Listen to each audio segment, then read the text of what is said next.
Chapter 2867 E-Promotion to Tier 5. Although Feng had never tried to create a personalized mana body, he was very confident of success, now that he had grasped the basic use of mana's various elements and his mana body had reached a 120% completion rate. After spending close to an hour inside the statue room, Feng finished constructing a brand new mana body.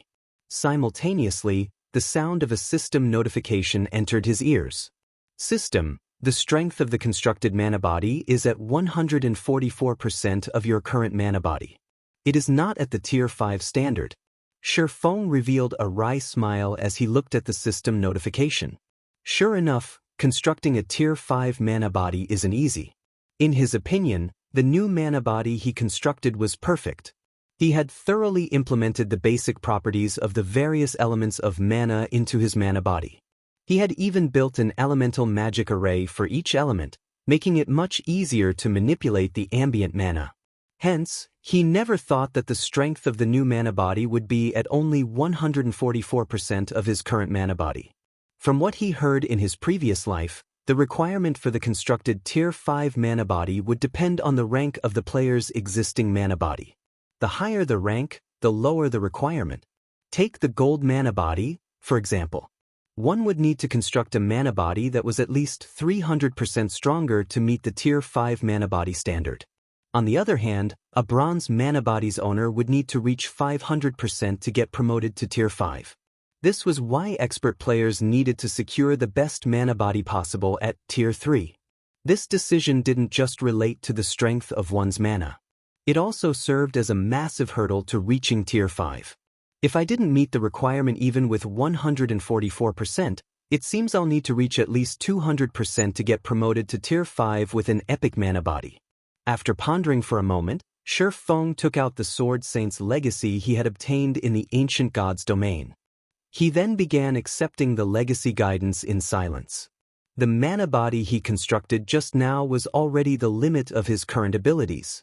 In his opinion, there were 3 possible reasons behind his failure to meet the requirements. The first was that his control over mana was insufficient. The second was that his understanding of mana was insufficient. The third was that his understanding of mana bodies was insufficient. Feng felt that his control over and understanding of mana had already reached the limits of Tier 4. It should be impossible to improve on them any further. Not to mention, the Dragon Phantom in the trial had praised his level and even stated that some Tier 5 dragons might not be able to rival him in these 2 aspects. Hence, these 2 aspects were unlikely to be his stumbling block. In that case, the problem should lie with his poor understanding of mana bodies. Meanwhile, solving this problem was simple. Previously, he had refrained from accepting the Sword Saint's legacy guidance because he was afraid of wasting it. Back then, he felt that his foundation was still lacking and that he still needed to accumulate more strength. The stronger he became, the greater his harvest from the legacy guidance. However, his foundation had now grown so sturdy that even Tier 5 adult dragons might not be a match for him. It was the perfect moment for him to accept the Sword Saint's knowledge. Following this, time passed rapidly inside the statue room. A flood of information kept pouring into Feng's mind. The more information he browsed through, the brighter his eyes became. Thanks to this information, many of his questions had gotten answered. He also grew increasingly mesmerized by the Sword Saint's knowledge. After the legacy guidance was over, Feng stared at the ancient beast sculpture idly, his mind immersed in the knowledge he gained. While Feng quietly processed the Sword Saint's legacy guidance, a commotion raged in Zero Wing's guild cities. Just a moment ago, Zero Wing had announced that it would open Zero Wing City to the public. All players could teleport to Zero Wing City via Sky Spring City and enter it from the Arctic Canyon. Everyone who received this piece of news found it to be unbelievable. Awesome! This is great! I heard that you could raise your training efficiency by several times inside Zero Wing City. I never thought that Zero Wing would open such an amazing place to the public. That's not all of it. Did you see the levels of Zero Wing's members? Not that long ago, I was at roughly the same level as their Tier 3 members. Now, they're at least 3 levels above me. The grinding speed in the Arctic Canyon is simply ridiculous. Nowadays, no player on the eastern continent was unaware of Zero Wing City's existence. However, as Zero Wing had reserved the city for its exclusive use, everyone not affiliated with the guild could only watch in envy from the sidelines. Even the various superpowers were helpless against Zero Wing City. Now that Zero Wing City is open to the public, how could they not feel excited? Less than half an hour after Zero Wing's announcement, practically every native player and player force on the eastern continent had found out about it. Fire Wing Empire, Secret Pavilion's headquarters. As the most well-informed transcendental organization in God's domain, the Secret Pavilion was one of the first guilds to learn of Zero Wing City's public opening. It had even found out detailed information, such as Zero Wing City's entrance fee pricing and current player population. Uncle Yuan, it seems Zero Wing finally plans on giving its all. Purple Jade smiled as she read the detailed report in her hands. Looking at Yuan Tiexin, she said, "This development will probably make the eastern continent's superpowers pretty anxious." At this time, Purple Jade's aura had already undergone a massive transformation. Not only did she give off an otherworldly vibe, but she also exuded an indescribable feeling of sharpness. She was now a level 153, Tier 4 Sword Emperor. The mana she radiated even appeared somewhat misty. If Feng were to see her now, he would be surprised. Zero Wing's development has reached a bottleneck. If the War of Worlds did not take place, it might have been able to continue developing quietly for some time. While sorting through the reports spread across his desk, Yuan Tiexin was slightly surprised when reading the news on Zero Wing. However, now that the Outer World players have intruded into the eastern continent, Zero Wing has to open Zero Wing City to acquire even more resources if it wants to make any further progress. However, it is also a risky move, given Zero Wing's current state. I initially thought Zero Wing would maintain a low profile for a while longer. Black Flame's opening the city as soon as he returned was beyond my expectations. I can't help thinking that he is rushing things a little too much. Yuan Tiexin did not doubt that Feng had opened Zero Wing City to the public because of the Outer World players' invasion. However, while doing so would allow Zero Wing City to develop rapidly, it would also turn the city into an eyesore. The Outer World superpowers were not as easy to deal with as the Eastern continent's native superpowers. Not to mention, the Outer World superpowers definitely would not wish to see the remnant forces of the native superpowers they defeated flocking to Zero Wing's banner and creating a colossal native power. Previously, the Outer World superpowers had refrained from targeting Zero Wing because the latter had always operated like a turtle, limiting its members' activity to the vicinity of its strongholds. With Zero Wing's guild cities and mobile fortresses' immense defensive capabilities, devouring the guild was a very challenging proposition. The guild cities of other superpowers posed much easier targets. However, now that Zero Wing had fully opened Zero Wing City to the public, even a fool could foretell the consequences of this action. With the city's massive advantages, Zero Wing would become the strongest and largest guild on the eastern continent. Moreover, it wouldn't take long for this future to come to fruition. Given this situation, although Zero Wing was a tough nut to crack, the Outer World superpowers would still choose to annihilate Zero Wing first for the sake of their future.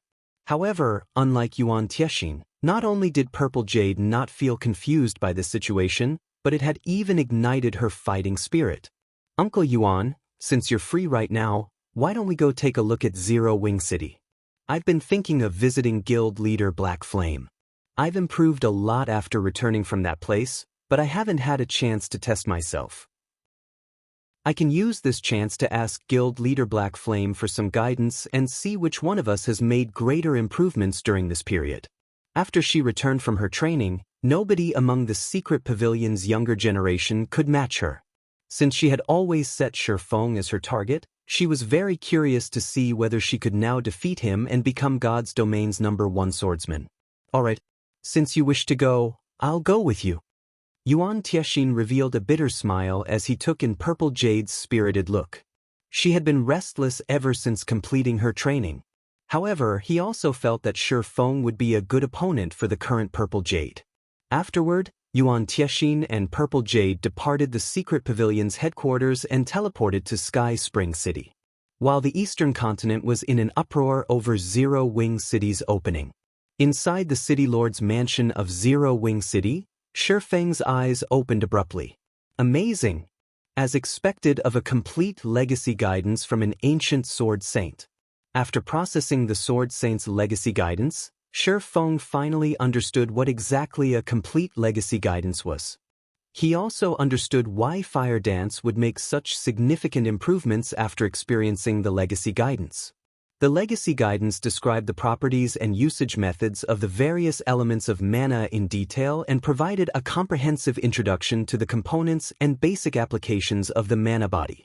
Although the information provided mainly targeted the swordsman class, it was also beneficial to the other classes. This was especially true for the information on the mana body's components. Of course, if one lacked a good understanding of the fundamental properties of mana's various elements, one would have difficulty understanding all of the information provided. Naturally, one's improvements would also be limited. This was because all of the mana body's basic applications mentioned in the legacy guidance required familiarity with the various elements of mana.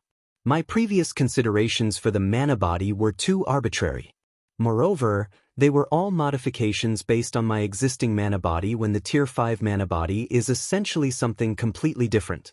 When Feng thought about the mana body he previously created, he couldn't help laughing at his ignorance. Why were Tier 5 entities so much more powerful than Tier 4 entities? It was because Tier 5 existences possessed life ratings far superior to Tier 4 existences. The two couldn't even be considered the same type of creature.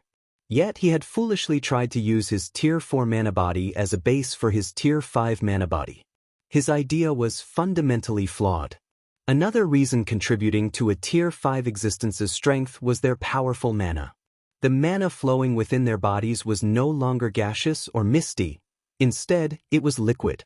Hence, when constructing a Tier 5 mana body, one had to liquefy their mana. If one couldn't achieve such mana, constructing a Tier 5 mana body would naturally be impossible. After thinking up to this point, Feng began his second attempt at constructing his Tier 5 mana body. Liquefying one's mana might be incredibly difficult for others, but it wasn't an impossible task for a Grandmaster Magician like Feng. All he needed to do was integrate a magic array that condensed mana within his mana body. Moreover, he had even identified the magic array for this job. The 12-array magic world.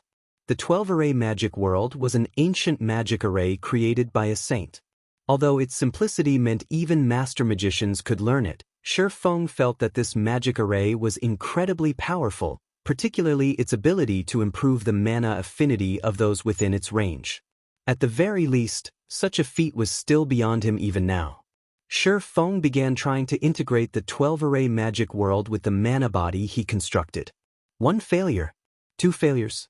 3 failures. Time passed rapidly as the number of failures piled up.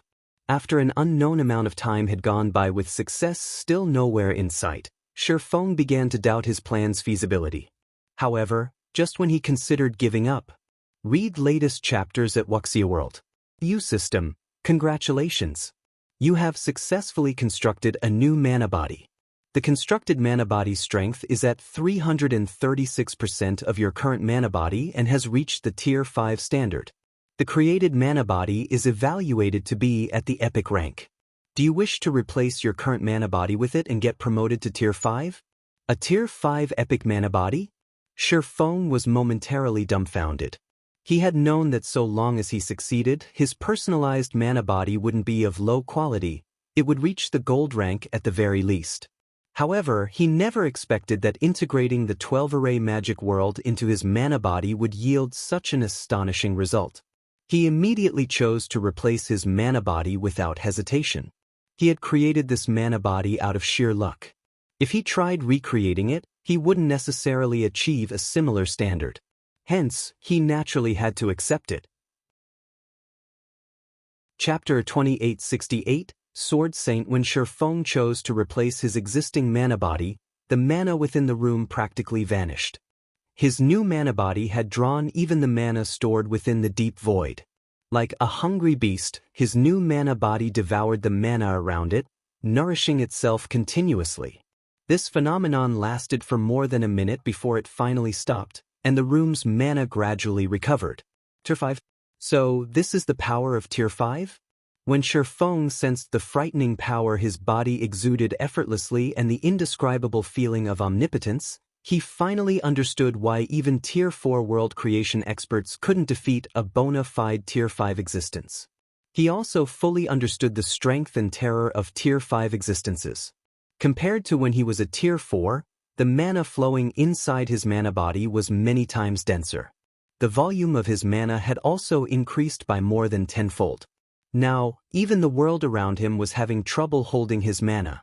If even the world of God's domain itself could not withstand the mana of a Tier 5 existence, there was no need to mention the small world created by a Tier 4 world creation expert.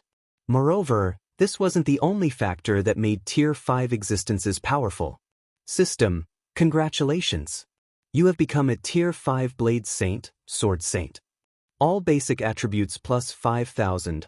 All resistances plus 500, mana recovery rate increased by 300%, all physical and magical attacks received that are below Tier 5 will be weakened by 40%, all basic attributes increased by 150%, physique increased by 200%, and reaction speed improved by 100%, rewarding 200 legacy skill points. He had received a flat increase of only 2,000 points to all basic attributes when he got promoted to Tier 4, yet received a 5,000 point boost for reaching Tier 5. None of his weapons and equipment could provide such a significant amount of basic attributes, not to mention the massive boost to his physique. Right now, even if he replaced all his equipment with bronze equipment, he could still beat up a Tier 4 expert fully geared in epic equipment. In terms of basic attributes, he could match a Tier 4 expert with several pieces of fragmented legendary equipment. Only a legendary weapon could offset this difference. As for legendary equipment, the basic attributes provided would still be slightly insufficient to fill the gap. Of course, basic attributes didn't represent everything. If a Tier 4 expert's combat standards surpassed a Tier 5 expert's, the Tier 4 expert could still emerge victorious in a fight.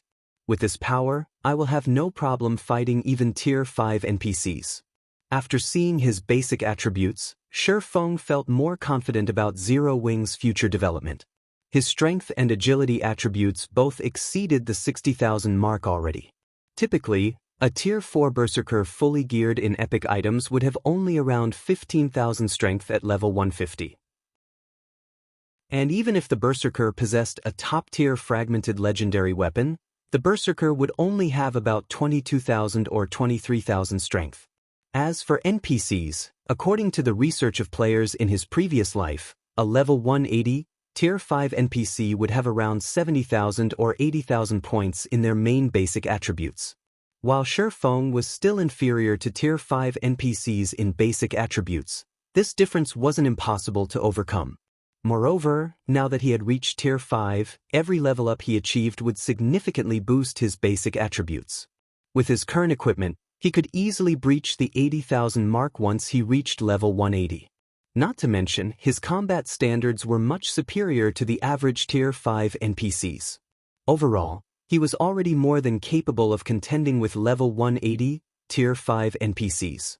Of course, while he might have the ability to fight Tier 5 NPCs, he wasn't so arrogant as to provoke Tier 5 NPCs.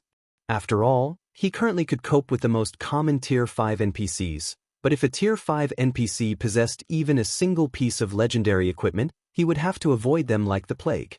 It seems I'll have to get Fire and the others to search for some god crystals. In an era where gods had secluded themselves from the world, Tier 5 existences were indeed the apex combatants of God's domain. However, there were still significant differences even among Tier 5s. The possession of legendary weapons and equipment played a vital role in this difference. Only after obtaining a legendary weapon or equipment could a Tier 5 expert enter the leading echelon of Tier 5 existences and walk around God's domain without fear.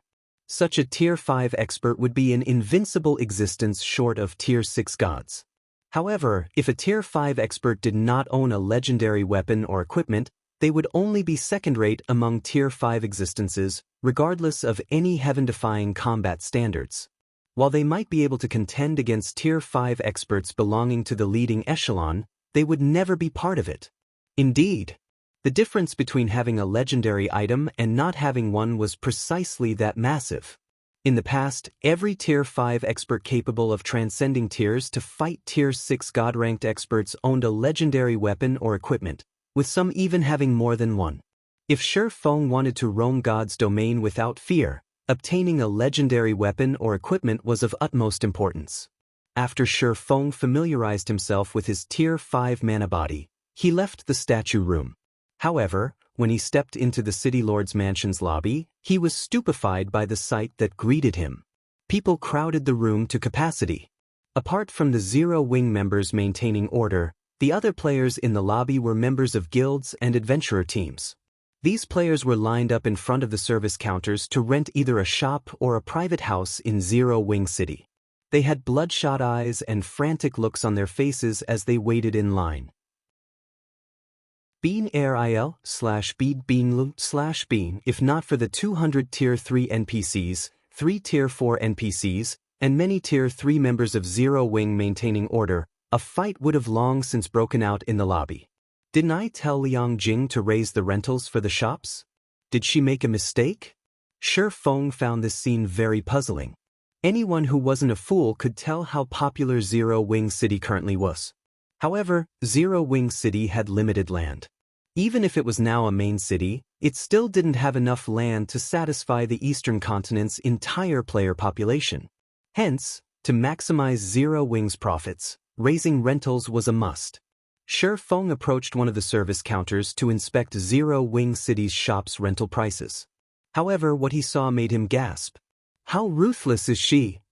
Even a small shop located in Zero Wing City's outer area had a rental of 3,000 magic crystals and 600 gold per week, more than double the price Feng intended. The amount of magic crystals Liang Jing charged was particularly maddening. Ever since the Outer World players invaded the Eastern continent, magic crystal production had plummeted, and the various native powers had suffered immensely. In Feng's opinion, renting a small shop in the city's outskirts for 1,000 magic crystals would already be pushing the envelope. Liang Jing's price of 3,000 magic crystals was no different from daylight robbery. As for the shops located on Zero Wing City's main street, the minimum price was 20,000 magic crystals. One couldn't even use coins to offset part of the rent. Moreover, one had to bid for these shops in an auction. Despite these cutthroat prices, players still filled the City Lord's mansion's lobby. Feng found the situation utterly unbelievable. For a moment, he even wondered if magic crystals had suddenly depreciated during his seclusion. Just when Feng thought of contacting Liang Jing to ask her about Zero Wing City's situation, he suddenly received a call. The caller was none other than Liang Jing. Read latest chapters at Wuxia World. Guild leader, can I interrupt you for a moment? Liang Jing asked anxiously. Did something happen to Zero Wing City? Feng asked strangely. No, it's just that the secret pavilion's people came to visit. Aside from them, 3 of the 5 great super guilds have sent representatives to us. There are a lot of them, and some of them don't seem to be here with kind intentions, Liang Jing said nervously. They are waiting in the residence's reception room right now, and they say they must meet with you, no matter what. The secret pavilion was a transcendental power, while the 5 great super guilds were godlike existences in the virtual gaming world. If news that 3 of the 5 great super guilds had arrived were to spread, it would cause a sensation. Alright, I got it. I'll head over now. Have them wait for a moment. Feng chuckled when he heard Liang Jing's words, not at all surprised by this situation. After all, the current Zero Wing City was no ordinary city. What would be strange would be these titans of the gaming world not showing any reaction. He immediately left the City Lord's mansion and made his way to Zero Wing's residence. Chapter 2869, Apex Gathering Zero Wing Residence, Top Floor Reception Room. As the primary guild residence of a main city, Zero Wing's Guild Hall was a 30-story tall building almost 200 meters high. One had an unobstructed view of the entire Zero Wing City if one looked out the top floor reception room's windows. Since Zero Wing City was located in a snowland and backed by the endless sea, the view here was unique for players who often operated around NPC cities surrounded by greenery. Unfortunately, none of the dozen or so people currently seated in the reception room showed any interest in admiring this beautiful scenery. Instead, they focused on sizing up each other. Zero Wing City has attracted a lot of bigwigs. Yuan Tiexin was a little shocked as he observed the room's occupants. Mythology's Grand Elder Sidu Qingtian, Netherworld Empire's Grand Elder Nether King Relos, and even the Solar Temple's Honorary Elder Qiang Tianhe. It seems these guilds are serious this time. 3 of the 5 great super guilds had sent representatives to Zero Wing City. Moreover, these representatives were all key figures in their respective guilds' management, individuals fully capable of making decisions on behalf of their respective guilds. Usually, meeting even one of these individuals would be challenging. Yet, 3 of them had gathered in Zero Wing City. However, Yuan Tiexin's surprise didn't last too long. After all, Zero Wing had created too huge a scene this time. The 5 great super guilds could no longer ignore it. At this stage of the game, there was probably no guild uninterested in a teleportation array that could facilitate unrestricted travel between the 2 main continents.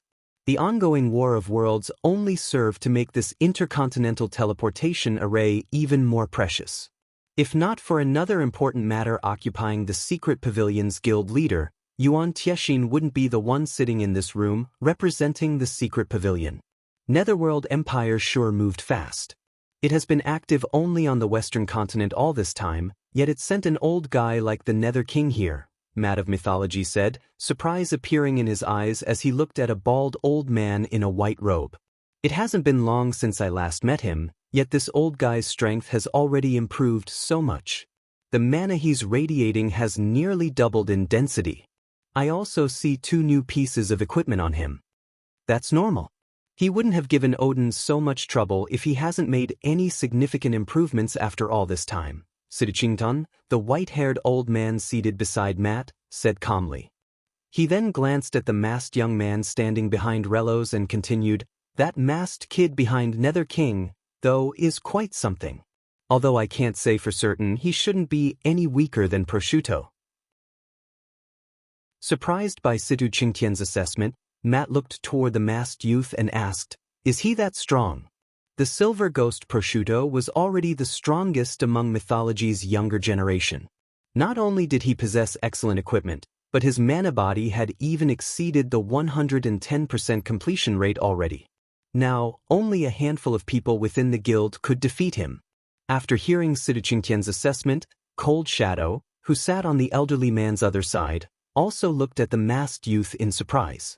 Sidu Qingtian had instructed countless students, and his insight was many times superior to that of youngsters like Matt and herself. Since Sidu Qingtian had given the masked youth such an evaluation, the youth definitely couldn't be underestimated. It's not just that masked kid. The long-haired kid sitting beside Qiang Tianhe isn't any weaker either, Sidu Qingtian said, smiling as he looked at the long-haired, male youth seated some distance away from him. I have to say that times have changed. He looks to be around 26 or 27 years old, yet he has already reached the peak of the domain realm's 2nd step. It's been 3 decades since I last saw such talent. When Sidu Qingtian finished speaking, Cold Shadow was surprised again. Even now, she was barely touching the fringes of the domain realm's 2nd step, and it would still take a lot of time and effort for her to reach it, let alone climb to the peak of the 2nd step. Experts capable of reaching this step were as rare as a phoenix's feather in the virtual gaming industry. If such an expert could take one more step forward, they would become an existence standing at the very apex of God's domain. Sidu Qingtian did not lower his voice when speaking. He also didn't talk through a private channel. Hence, every Tier 4 expert in the reception room heard his words loud and clear. BRO0/B. All of the youths present, including Purple Jade and Netherworld Empire's masked youth, turned reflexively to look at the long-haired youth carrying the blood-red greatsword, their eyes full of fighting spirit. Sidu King, you're still the same gossipy bastard as before, Qiang Tianhe said, glaring at Sidu Qingtian. While our kid has indeed made a breakthrough recently, do you think I can't see through that young lass beside you? If I'm not mistaken, she has at least 4 fragmented legendary items on her, right? As soon as Chiang Tianhe finished speaking, everyone's heads snapped toward Cold Shadow. The masked youth and the long-haired youth, in particular, looked at her with fiery gazes. Nowadays, epic weapons and equipment were a lot more common in God's domain. Fragmented legendary items, on the other hand, were still incredibly rare even for the various superpowers. Even in Netherworld Empire and Solar Temple, less than 30% of their Tier 4 experts had even 1 fragmented legendary item, while their Grand Elders would be fortunate to have 1 or 2 fragmented legendary items. Yet, Chiang Tianhe had revealed that Cold Shadow owned at least 4 fragmented legendary items. How could they not envy her? After reaching their level, every fragmented legendary item could provide them with significant improvements. The total improvement 4 fragmented legendary items could provide would be massive. This old bastard. Cold Shadow glared at Chiang Tianhe. A display of talent would, at most, make others envious. However, weapons and equipment were a different story. Unlike talent, others could snatch these items. With her current strength, she wouldn't stand a chance if 2 or more of the people present attacked her. After all, every person in the room was a bona fide monster. Looking at Cold Shadow, Chiang Tianhe smiled and asked, "What is it? Do you wish to take action, young lass?" Chiang Tianhe. Glaring at Chiang Tianhe coldly, Siduchingan threatened, "Do you think we won't dare make a move?" Immediately, the atmosphere in the room solidified, an indescribable sense of coldness spreading throughout the room. At this development, the members of Mythology and Solar Temple instinctively gripped their weapons. If an ordinary Tier 4 expert were to stand in this heavy atmosphere, they would most likely break out in a cold sweat and flee the scene immediately. What rotten luck. Just what are these people trying to do? Yuan Tianxin grew a little nervous as he looked at the members of the 2 super guilds. Mythologies and Solar Temple's Tier 4 experts were far from ordinary. This was especially true for Siduqing Tian and Chiang Tianhe. A fight between them would be a calamity. The others in the room might even become collateral damage if things got too out of hand. To make matters worse, Netherworld Empire's members also showed signs of restlessness. Evidently, if Mythology and Solar Temple fought, Netherworld Empire wouldn't mind joining in the fray. Just as a fight was about to ensue, the woman standing by the room's door all this time suddenly stepped forward. She was none other than Fire Dance. At this time, not only was Fire Dance at level 155 already, but the quality of the mana she radiated was also much more powerful than when she first entered the statue room. Looking at the members of Mythology and Solar Temple, Fire Dance warned, "Everyone, this is Zero Wing's territory. Fighting is forbidden here. I ask you to show Zero Wing some respect. Read latest chapters at Wuxia World. You show Zero Wing respect?" Glancing at Fire Dance, Chiang Tianhe said nonchalantly, "Sure. As long as you can get Situ to shut up, I won't have any problems." Not one to fall behind, Siduqing Tian looked at Fire Dance and said, "Young lady, this old man isn't trying to disrespect Zero Wing, but Chiang Tianhe has gone too far. So long as you can get that old ghost to apologize to us, we won't take any direct action." The 2 old men's rejoinders rendered Yuan Tianxin and Purple Jade speechless. Fire Dance was indeed powerful, but she was still slightly weaker than the 2 old men. At most, she could contend against the younger generation of Mythology and Solar Temple. Hence, it was impossible for her to silence the 2 guilds all by herself. Moreover, based on the words spoken by Chiang Tianhe and Siduqing Tian, the 2 of them were clearly trying to make a show of power to Zero Wing. If Fire Dance failed to deal with this situation appropriately, she would make a fool of herself and Zero Wing. However, without any hesitation, Fire Dance calmly told the 2 old men, "If you 2 refuse to give up, then please leave Zero Wing City. Zero Wing does not welcome such guests." Chapter 2870. Feng's sword. Fire Dance's words resounded like thunder in the reception room, causing silence to descend on the room momentarily. Yuan Tianxin and Purple Jade also stared at Fire Dance reflexively. Has she lost her mind? Both Siduqing Tian and Qiang Tianhe were big shots who spoke and acted on behalf of their respective guilds. The two had behaved rudely to show off their power and gain an advantage in their upcoming negotiations with Zero Wing, but Fire Dance's words cornered them. They couldn't back down without harming their reputation. If these two old men got angry for real, the consequences would be unimaginable. Although Zero Wing City had many Tier 4 players and NPCs defending it, if the two old men were intent on making a ruckus, it would take a long time for the city to suppress them. They might even escape capture. After all, this wasn't the first time they had done such a thing. Most importantly, the two of them represented Mythology and Solar Temple, two of the 5 great super guilds. Moreover, compared to the other 3, these 2 super guilds held far greater influence on the eastern continent. The 2 guilds might currently be incapable of retaliating against Zero Wing, but as holders of reserved seats for God's Domain's 12 great guilds, they could ruin the Twin Towers Kingdom and Star Moon Kingdom with just a word. Now that the Outer World's forces were rapidly expanding their influence, the NPC kingdoms and empires had limited combat power to spare. As a result, the united army these countries formed couldn't protect every kingdom on the continent.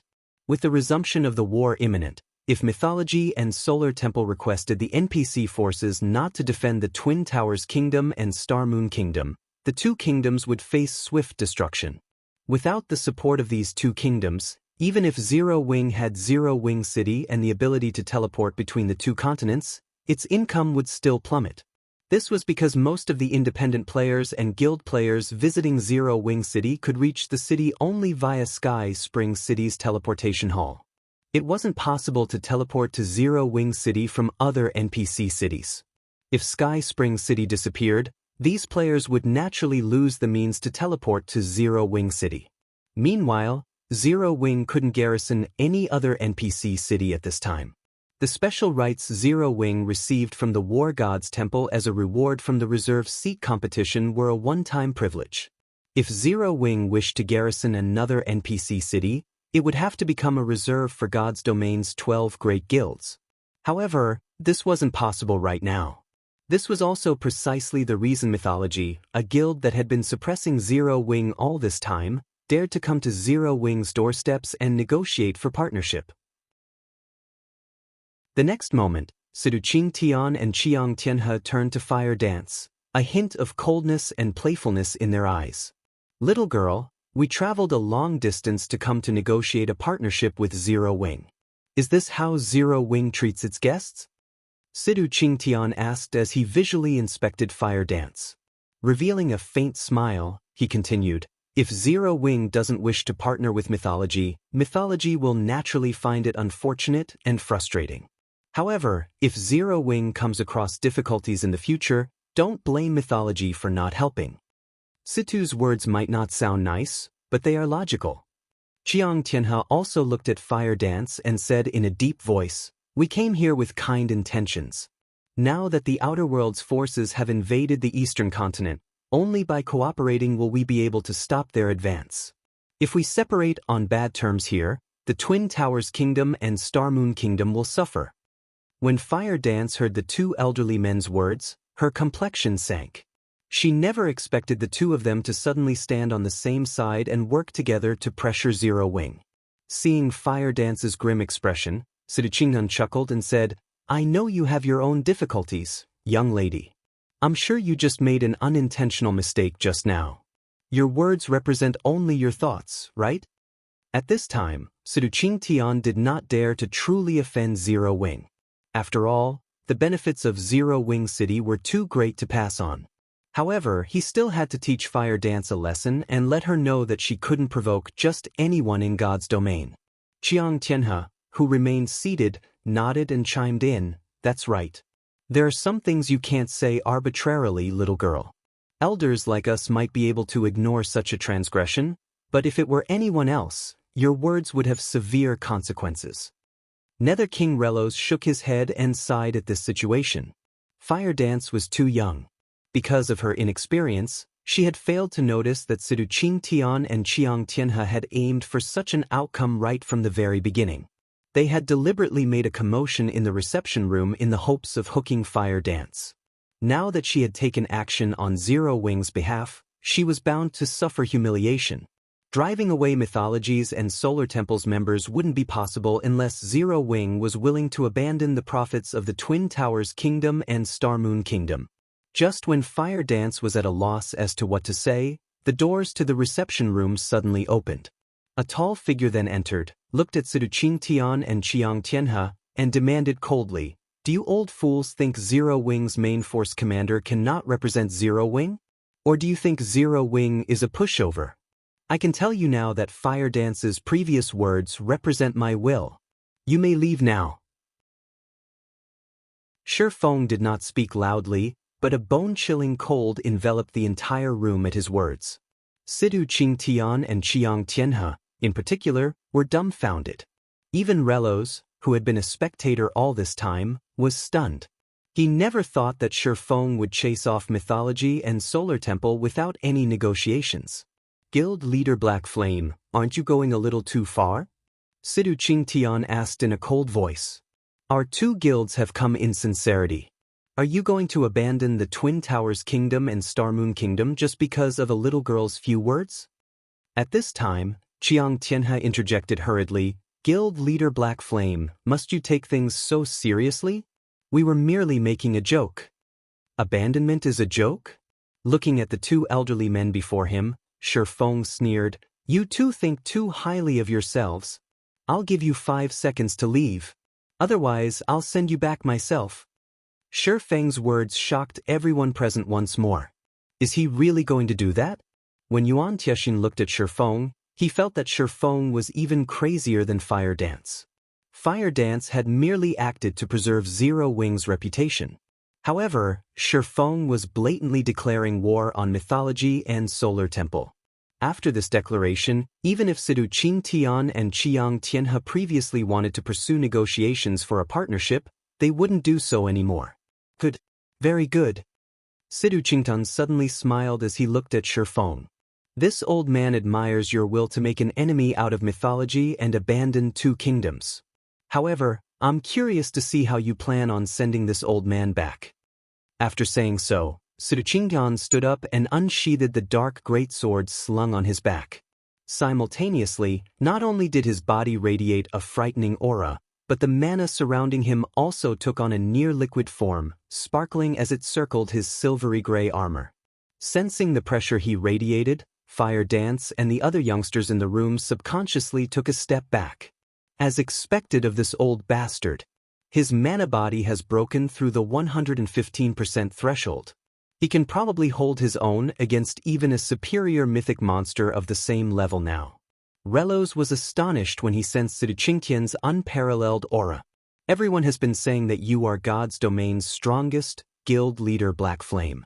This old man has been curious about the validity of this rumor for a long time now." After Siduqing Tian unleashed his aura, Qiang Tianhe, who sat nearby, also stood up and raised a crimson staff. The white robe he wore instantly transformed into a robe of flames, making it seem as if the god of fire had just descended to the mortal world. The aura he radiated was not the slightest bit inferior to Siduqing Tian's, and his level had even surpassed Siduqing Tian by 1, at level 154 already. Amazing! So, these are the apex combatants of these 2 super guilds. Yuan Tiexin was astounded as he looked at Siduqing Tian and Qiang Tianhe. Under normal circumstances, the average Tier 4 expert would have difficulty fleeing from a superior mythic monster of the same level, let alone fighting one. Yet, these 2 elderly men now radiated an aura rivaling that of a superior mythic monster of the same level. Their combat power ranked at the very top of God's domain at this stage of the game. Now, even a dozen Tier 4 experts working together would most likely have difficulty suppressing Siduqing Tian and Qiang Tianhe. Not to mention, the 2's combat standards were incredibly close to reaching the beyond domain realm. Let's see how you recover from this now, Black Flame. Cold Shadow, who now stood at a side, grew excited when she saw that Siduqing Tian and Qiang Tianhe intended to take action. She might not know precisely how powerful Qiang Tianhe was, but she knew how powerful Siduqing Tian was. Moreover, it had been a long time since she had seen Siduqing Tian take action. With the two of them working together, even a monster like Feng would have difficulty defeating them within a short period. A fight between Feng, dubbed God's Domain's strongest expert, and two legendary figures in the virtual gaming industry deserved to be called an apex battle in God's Domain. If both sides fought for a sufficiently long time, she might gain enough insight to improve her combat standards further. Cold Shadow wasn't the only person with such thoughts. Purple Jade, Netherworld Empire's masked youth, and Solar Temple's long-haired youth were similarly curious to see how this fight would play out. Read latest chapters at Wuxia World. Since you two want me to send you back, I'll grant you your wish. After glancing at the two elderly men, Feng stopped concealing his aura and mana. Immediately, the space within the room froze, a stifling pressure enveloping everyone. Even Siduqing Tian and Qiang Tianhe subconsciously stumbled 2 steps back, their eyes filled with fear and confusion as they gaped at Feng. Tier 5? The same question simultaneously ran through the minds of the two elderly men. However, before they could respond to the situation, Feng suddenly appeared before them, his movements so fast that it seemed as if he had split into 2. Feng then stabbed their hearts with his sword. Afterward, Feng returned to one entity, now standing quietly by the window wall behind the two elderly men. And before anyone realized what had happened, the sword in his hand was already back in its sheath, as if Feng had never drawn it. Meanwhile, Siduqing Tian's and Qiang Tianhe's HPs, which exceeded 10 million, had zeroed out by the time everyone realized what was going on. The two's bodies then collapsed to the ground, neither managing to react from start to finish. Chapter 2871, Tier 5? They're dead. The spectators in the room were stunned to see Siduqing Tian and Qiang Tianhe collapsing to the floor, their minds failing to process this situation. Cold Shadow and the long-haired youth from Solar Temple, in particular, appeared petrified, their bodies remaining utterly motionless as they stared at the two sprawled corpses. How is this possible? The instructor failed to endure even a single hit? Compared to everyone else present, Cold Shadow and the long-haired youth had a much better understanding of Siduqing Tian's and Qiang Tianhe's strengths. Setting aside the fact that the two elderly men had combat standards close to the Beyond Domain realm, just their basic attributes and mana bodies were more than enough for them to combat superior mythic monsters of the same level. Despite being so monstrously powerful, Siduqing Tian and Qiang Tianhe had failed to mount even the slightest bit of resistance to Feng before dying. This was simply unbelievable. Yuan Tiexin and Purple Jade were similarly astonished at this situation, their minds unable to recover from the shock even after a long time. They had expected a heaven-defying battle and even felt that Feng had been unwise to provoke Siduqing Tian and Qiang Tianhe. After all, if these two superior mythic equivalents went all out, destroying Zero Wing's residence wouldn't be impossible for them. Even if Feng eventually succeeded in killing them, Zero Wing would still have to pay a significant price. However, unlike everyone else present, Nether King Relos's attention wasn't on Siduqing Tian's and Qiang Tianhe's corpses. Instead, he stared at Feng's figure standing calmly by the window wall, his eyes wide with fear and horror. A Tier 5 Sword Saint? Although it was only an instant, Relos had felt unprecedented fear overwhelming his body when Feng executed his attack. That spine-chilling fear hadn't come from just witnessing Feng's frightening power. Instead, it was an instinctive, bone-deep fear. Relos was no ordinary Tier 4 player. He was someone who had developed his mana body to an incredible extent. If he were facing a player of the same tier, his body wouldn't have such a reaction.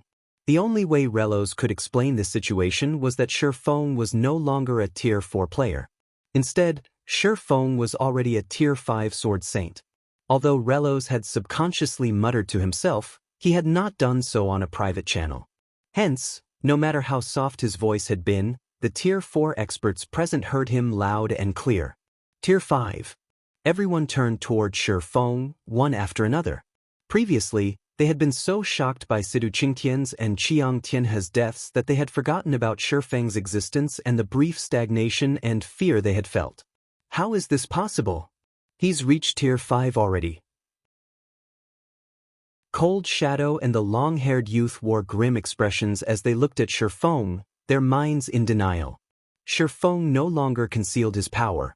Hence, everyone in the room could feel tremendous pressure originating from a difference in life rating. Feng's life rating was something no Tier 4 player could possess, no matter what. If a Tier 4 player's life rating were equated to a bonfire, then Feng's life rating was like the scorching sun. Unless he deliberately suppressed and concealed his life rating, there was no way anybody could fail to notice it. Is this why he dares to ignore the two super guilds? When Yuan Tiexin looked at Sidu Qingtian's and Qiang Tianhe's corpses and then at Feng's nonchalance, the shock in his heart multiplied exponentially. Meanwhile, Purple Jade was at a loss for words, a complicated expression on her face. She had come to Zero Wing City to determine her growth and whether she could catch up to Feng. However, let alone catching up, the two of them weren't even standing on the same playing field anymore. Tier 5. In the current era, Tier 5 existences were already considered the apex existences of God's domain. They were capable of single-handedly destroying an entire kingdom, monsters that no current Tier 4 player could hope to go up against. Guild Leader. Fire Dance's eyes brimmed with jubilation and shock when she looked at Feng. This revelation was too shocking. If Zero Wing still had to be fearful of the 5 great super guilds before, then it could now ignore their existence. After all, the gap between Tier 4 and Tier 5 was utterly massive. Even if the 5 great super guilds had many monstrously strong players and even individuals at the Beyond Domain realm, none of them would be a match for a Tier 5 existence.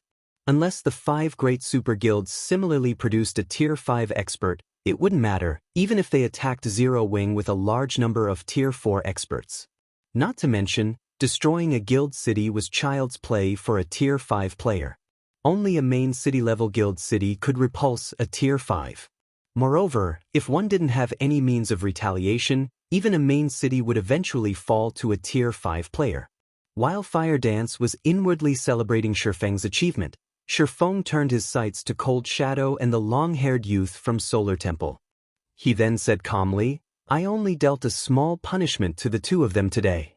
If your two guilds pull such a stunt one more time, I won't mind visiting your headquarters." Cold Shadow and the long-haired youth did not have any thoughts of refuting Feng. They promptly left the reception room, together with their guild members. Netherworld Empires and Secret Pavilions members quietly watched with complicated feelings as the two super guilds members left. Before, they had been treating Zero Wing as just another superpower. However, it wouldn't be an exaggeration to call Zero Wing the #1 guild of God's domain now. Not only did Zero Wing possess a Tier 5 Sword Saint, but it even had a holy land like Zero Wing City. At this point, even the 5 great super guilds couldn't hope to compete with it. Given enough time, Zero Wing was sure to become God's domain's #1 guild. At this point, Relos suddenly stood up from his seat, approached Feng, and said respectfully, "Guild Leader Black Flame, Relos, wish to establish a partnership with Zero Wing on behalf of Netherworld Empire. We do not want much. We only need 1 temporary guild residence in Zero Wing City. In return, Netherworld Empire will provide Zero Wing with resources and business connections in the Western continent. We will also establish a military alliance with Zero Wing to resist the Outer World players. May I know what you think of this proposal, Guild Leader Black Flame?" Although Relos's respectful demeanor and sincere offer might seem surprising to others, the masked youth from Netherworld Empire and Yuan Tiexin did not find this situation unexpected at all. While reaching Tier 5 might not be impossible for an expert like Relos, it would still be incredibly challenging. This was because the promotion to Tier 5 had nothing to do with a player's combat standards.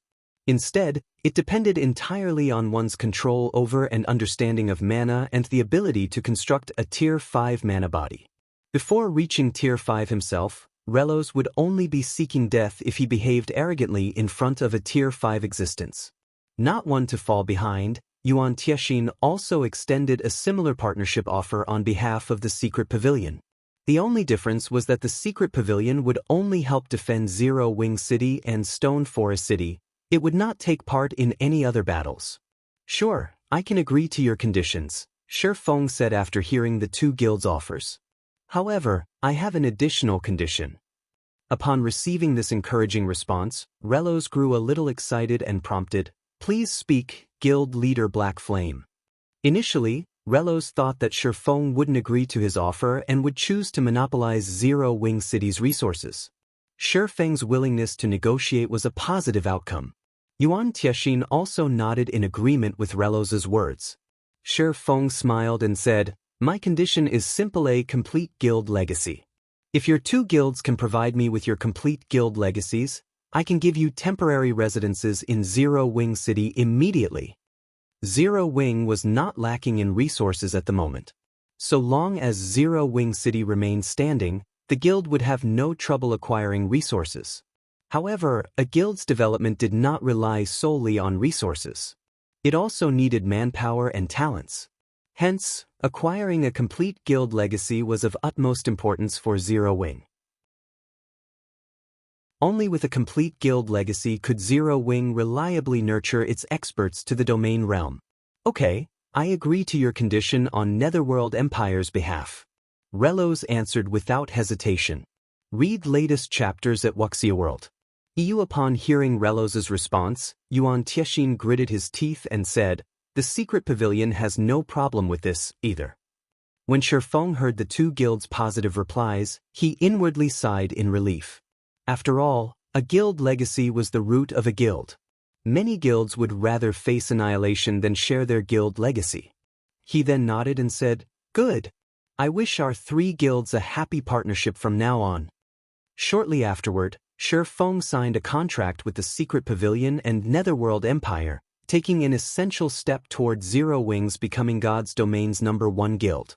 As Feng concluded his discussion with the two guilds, news of his promotion to Tier 5 and his killing Sidu Qingtian and Qiang Tianhe in Zero Wing City quickly spread and reached the ears of God's Domain's various powers.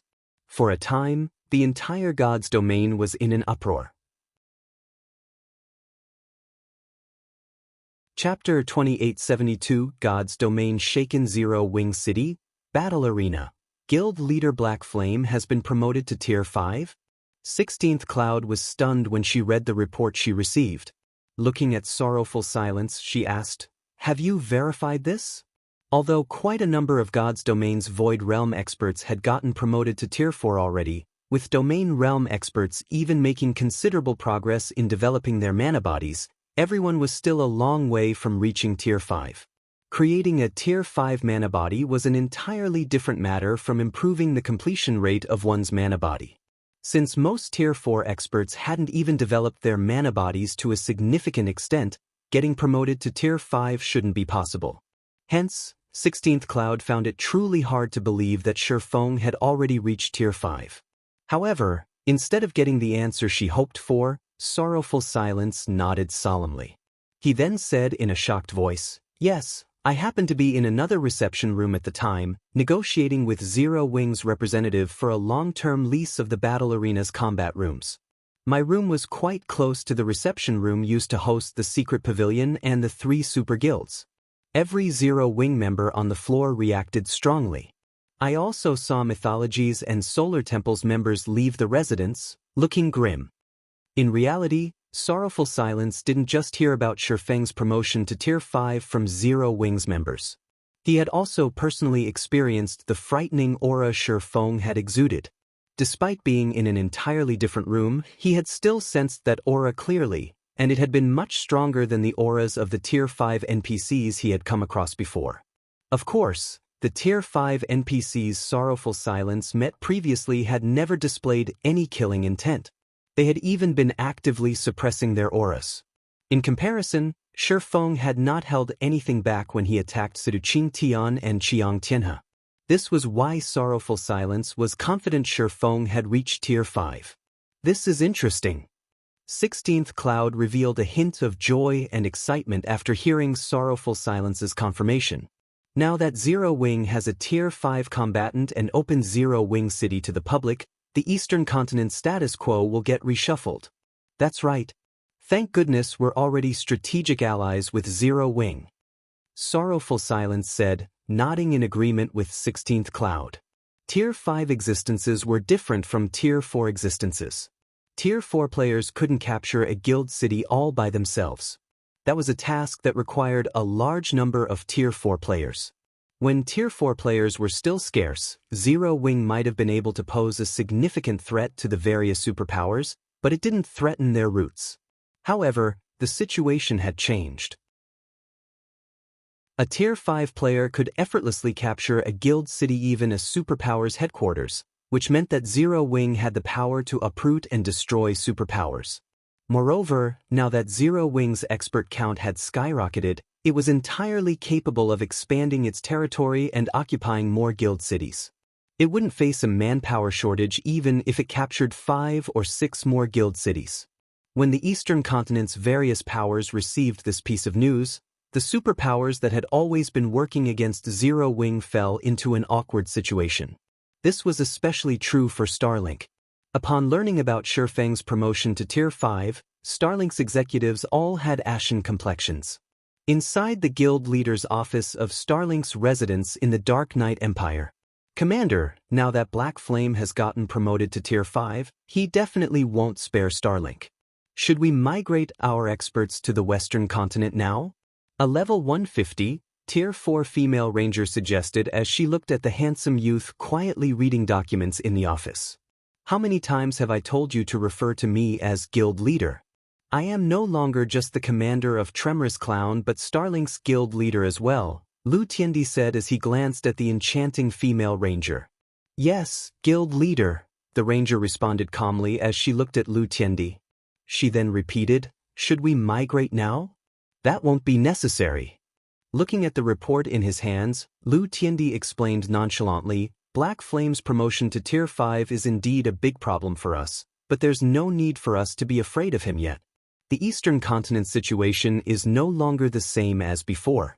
The Outer World's forces are Zero Wing's biggest problem. Black Flame's promotion to Tier 5 should pose a considerable headache for those Outer World players. Moreover, Zero Wing has severed all chances of friendly relations with Mythology and Solar Temple. In the next war, the Eastern Continent's native NPC forces will definitely not provide Star Moon Kingdom and the Twin Towers Kingdom with any support. At that time, Zero Wing might not even be able to defend its own guild cities, let alone target other forces. If I were Black Flame, I wouldn't have exposed myself as a Tier 5 so soon and become a target for the Outer World forces.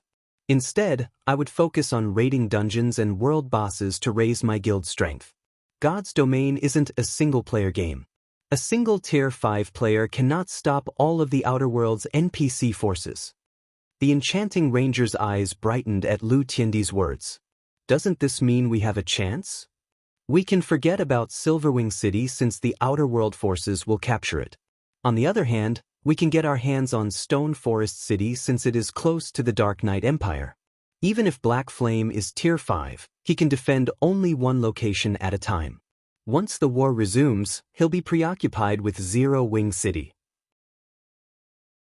At that time, we can find an opportunity to secure Stone Forest City," Lu Tiendi said, smiling. "However, this isn't something we can accomplish alone. Go and contact the superpowers that have a grudge against Zero Wing now. I believe they will be more than willing to come on board this plan." "Yes, sir." The ranger nodded. While God's Domain's various powers were reeling from the news of Feng's promotion to Tier 5 and preparing countermeasures, Feng had finalized his discussion with the Secret Pavilion and Netherworld Empire over the specifics of their partnership. "Guild leader, now that we have the 2 guild legacies, we can probably nurture a batch of Void Realm experts and possibly Domain Realm experts within a short period," Fire Dance said. When she thought about how the Secret Pavilion and Netherworld Empire would be sending all their information on the realms of refinement to Zero Wing's headquarters tomorrow, she couldn't help feeling excited. Although the guild legacy Zero Wing received from Unyielding Soul previously was indeed valuable, the information provided allowed Zero Wing to nurture experts only to the Flowing Water Realm at a reliable rate. It was still a far cry from a complete guild legacy. After all, only Void Realm experts could serve as a superpower's mainstay. Zero Wing had far too few of such peak experts. The only reason Zero Wing managed to produce as many Tier 4 experts as it had now was the various gods' domain legacies and excellent training environment the guild possessed. Even then, these Tier 4 experts could only rank among the lower rungs of Tier 4 players. That's right. Feng nodded. He similarly felt happy over this matter. Only when Zero Wing possessed a complete guild legacy of its own could it become a true titan in God's domain. Once the guild had the Secret Pavilions and Netherworld Empire's guild legacies, it would no longer have to worry about lacking peak experts. Zero Wing could also recruit more talented players since these talents would no longer have to worry about Zero Wing lacking a guild legacy. Guild leader, what should we do next? Fire Dance asked. Now that we've become enemies with Mythology and Solar Temple, the Outer World forces will target Starmoon Kingdom and the Twin Towers Kingdom once the war resumes. Should we start withdrawing our forces from those two kingdoms? Mythology and Solar Temple held significant influence in the Eastern continent. It was also certain that the Outer World forces would target Zero Wing. However, with Zero Wing's current strength, defending Starmoon Kingdom and the Twin Towers Kingdom wouldn't be feasible. To reduce Zero Wing's losses, the guild ought to begin pulling its forces out of these two kingdoms as soon as possible. Next, chuckling, Feng said, "Go and gather all of the guild's Tier 4s now." Gather all of the guild's Tier 48? Feng's command confused Fire Dance. With the imminent war, what they should do was relocate the Mobile Fortress and Silverwing City. Otherwise, once the Outer World's NPC army arrived, Zero Wing would lose both strongholds. Read latest chapters at Wuxia World. Yes. Smiling, Feng said, "Since I've reached Tier 5 already, it's about time we took care of the trouble over at the Orc Empire. We'll also use this opportunity to let the various superpowers know the consequences of offending us."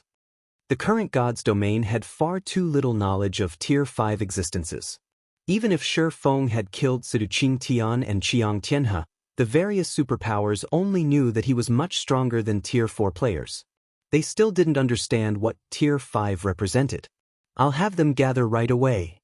Fire Dance burned with eagerness when she heard Feng's words.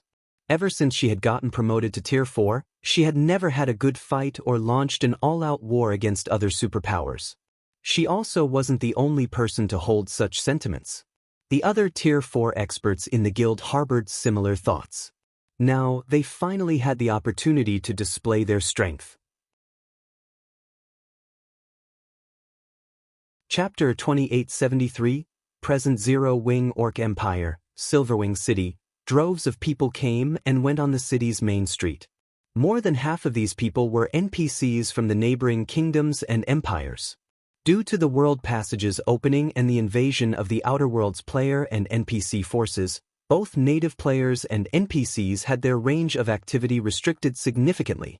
As the strongest city in the Orc Empire, one capable of fending off attacks from anything below Tier 5, Silverwing City had already become a mecca for the neighboring kingdoms and empires' players and NPCs.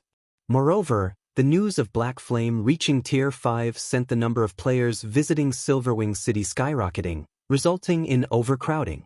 All of these new arrivals sought to join Zero Wing and develop long-term in Silverwing City. At this time, Tier 4 experts radiating frightening auras appeared in Zero Wing's residence, one after another. The arrival of these experts instantly silenced the bustling residents. Even the players lining up to take the test to join the guild couldn't help feeling frightened. What's going on with Zero Wing? Why have so many Tier 4 experts gathered? Are they here to maintain order since there are so many people applying to join the guild? Amazing! So, this is Zero Wing? I saw over 50 Tier 4 experts already. Some super guilds don't have this many Tier 4 experts. That's not all of it. Look at their equipment. Every one of them has at least 3 pieces of level 150 epic equipment. I wonder when I'll be able to get one for myself? The eyes of the players lined up in the residence's courtyard widened in shock as they took in Zero Wing's Tier 4 experts. Previously, they had recognized that Zero Wing was a powerful guild but felt that it had become a superpower in God's domain only because of Zero Wing City and Black Flame's undefeated legend. Upon seeing the situation now, They realized that Zero Wing's foundation was far more terrifying than they thought. Not only did Zero Wing possess far more Tier 4 experts than most superpowers, but these experts also had superior equipment standards compared to the various superpowers' Tier 4 experts. Currently, over 50 Tier 4 experts were gathered in the courtyard. This was a spectacular scene that those present would rarely get to see in their lifetimes. Not to mention, these Tier 4 experts were not repressing their auras at all.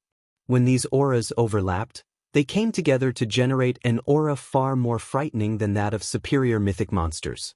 Even Tier 3 experts shuddered involuntarily, forced to keep their distance from these Tier 4 experts. Why would Zero Wing gather so many Tier 4 experts here? Is it conducting a major operation or something? This is indeed unusual. A guild would gather so many of its Tier 4 experts in one place only for a special event.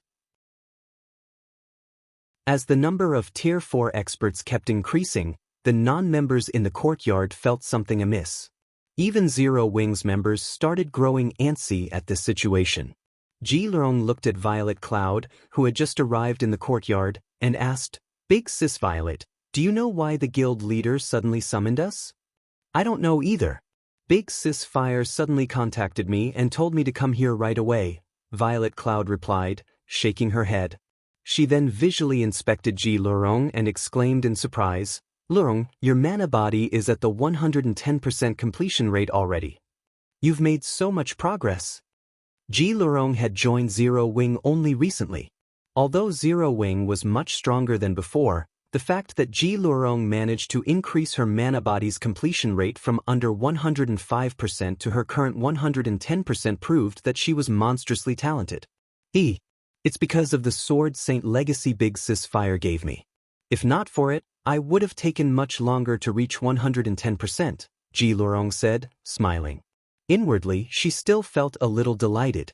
After all, only a tiny number of experts in God's domain had managed to develop their mana bodies to a 110% completion rate at this stage of the game. However, when Ji Lurong carefully sensed the mana surrounding Violet Cloud's body, her delight instantly vanished.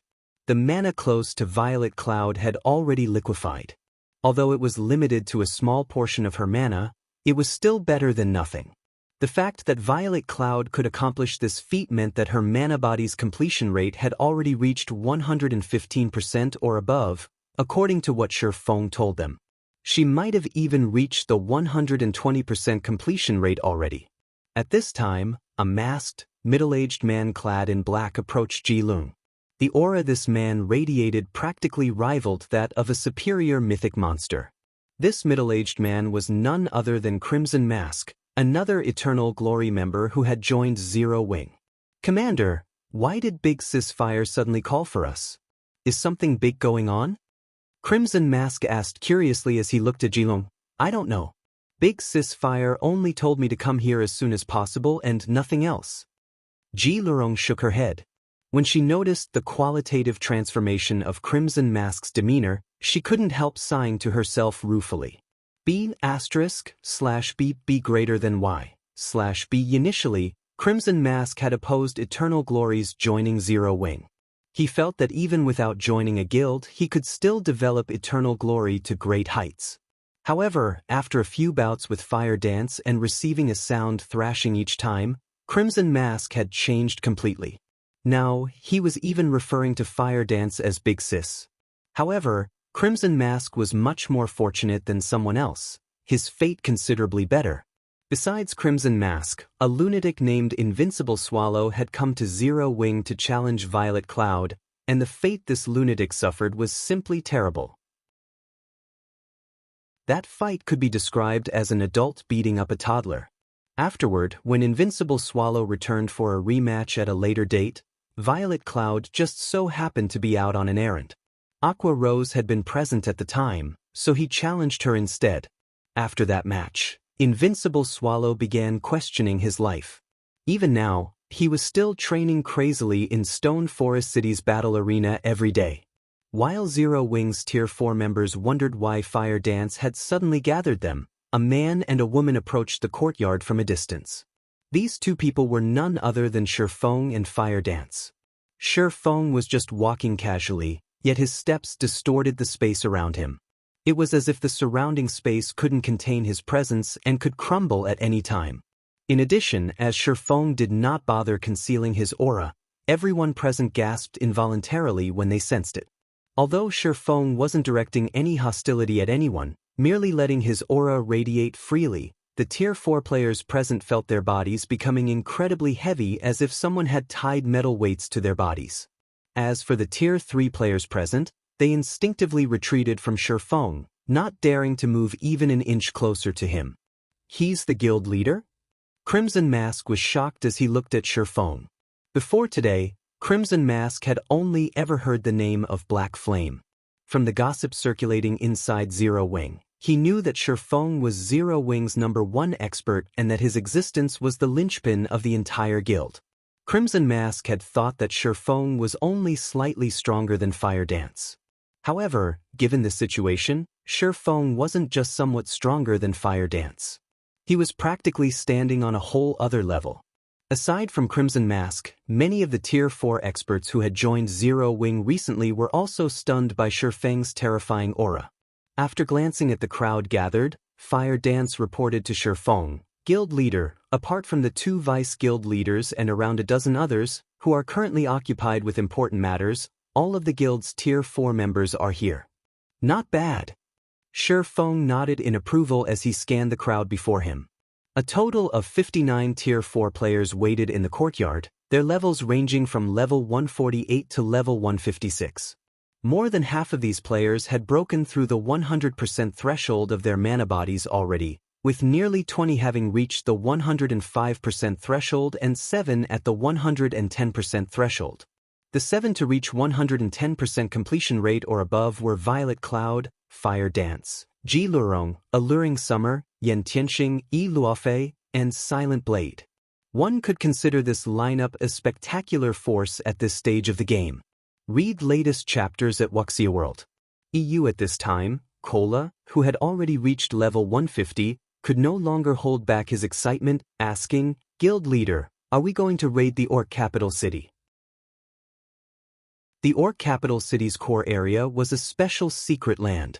The degree of danger in this secret land closely rivaled that of a God Mode regional dungeon. The loot inside was likewise incredible. However, one required a sufficiently large team of Tier 4 players to raid it. This was why nobody had succeeded in raiding it even now. Meanwhile, Zero Wing currently had 59 Tier 4 players and 1 Tier 5 player gathered. They were already more than qualified to raid the Orc capital city's secret land. When everyone heard Cola's words, they immediately grew restless. After all, this was a level 150+ secret land they were talking about. They would definitely gain significant harvests if they raided it. No, I didn't gather you here for the Orc capital city, but for something else instead, Feng said, shaking his head. Something else? Cola and the others grew confused. That's right. Smiling, Feng explained, to ensure our survival in the upcoming war and Zero Wing's future development, I plan on annihilating Ancient Rock City and eliminating Beast Emperor from the Orc Empire. Chapter 2874, Descending upon Ancient Rock City Orc Empire, Ancient Rock City. The walls of Ancient Rock City were over 50 meters tall. Despite numerous faux saint monsters roaming the barren land outside the city walls, the Tier 3 players patrolling atop the walls completely disregarded these monsters as if they did not exist.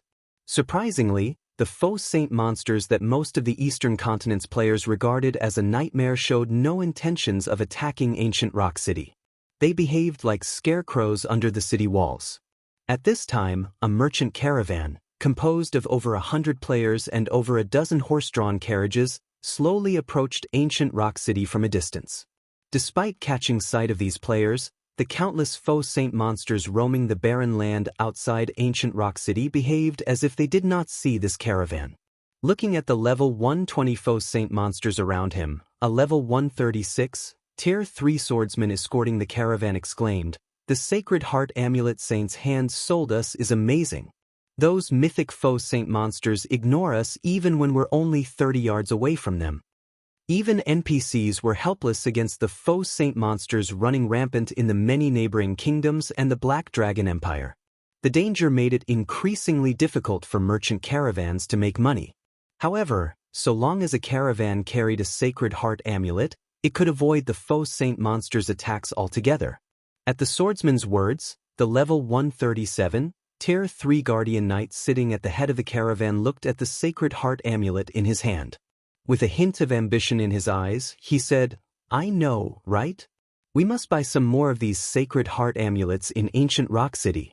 We can make a fortune reselling them in the neighboring kingdoms and empires." The Sacred Heart amulet was a non-bag space item.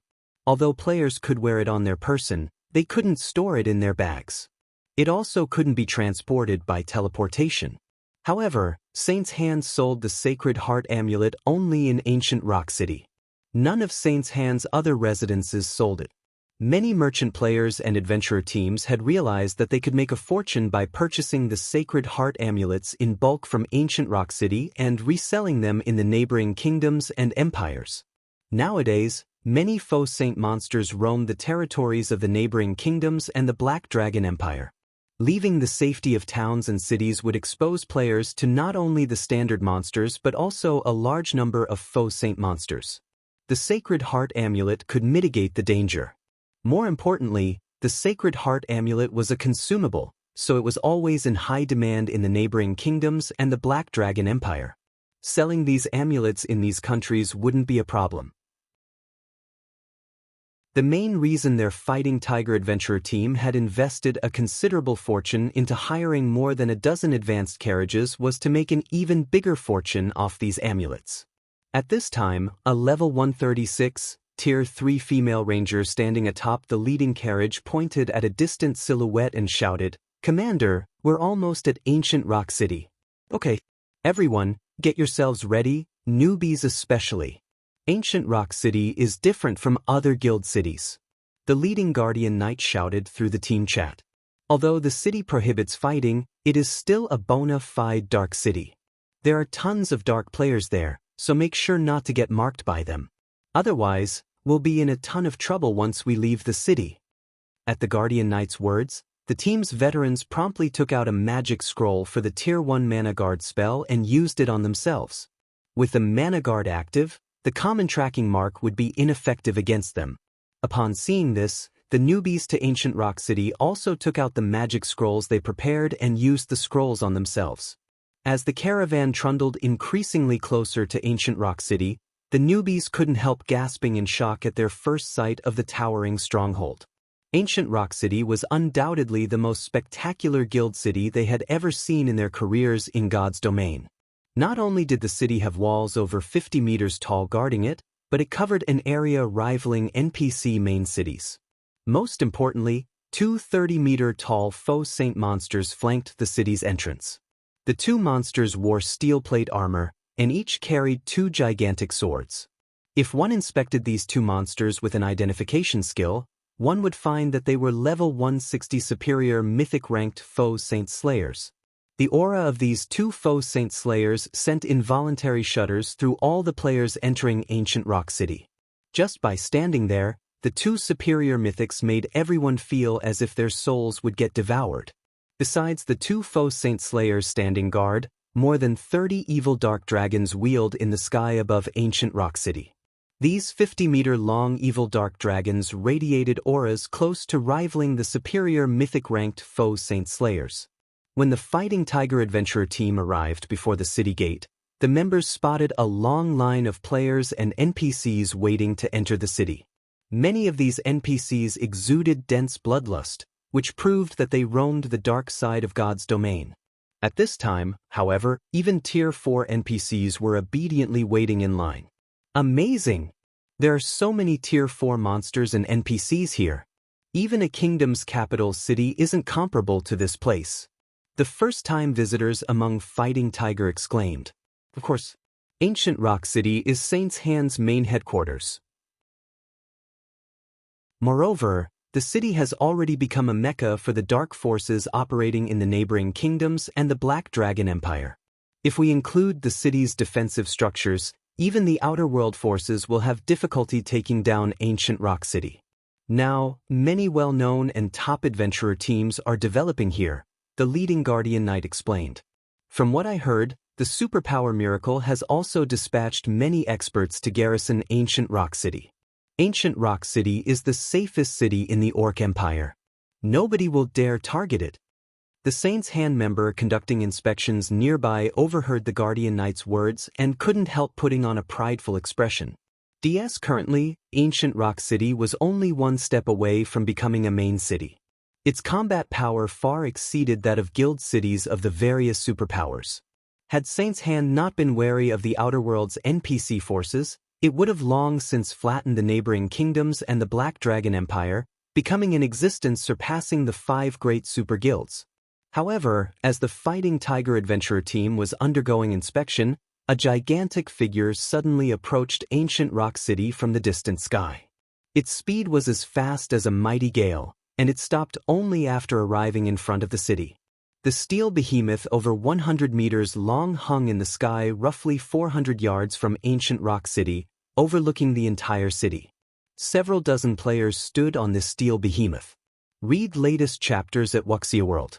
At this steel behemoth's appearance, the entire Ancient Rock City went into an uproar. It's the Crimson Dragon flying ship. That's Zero Wing's flying ship. Quick look, isn't that Black Flame?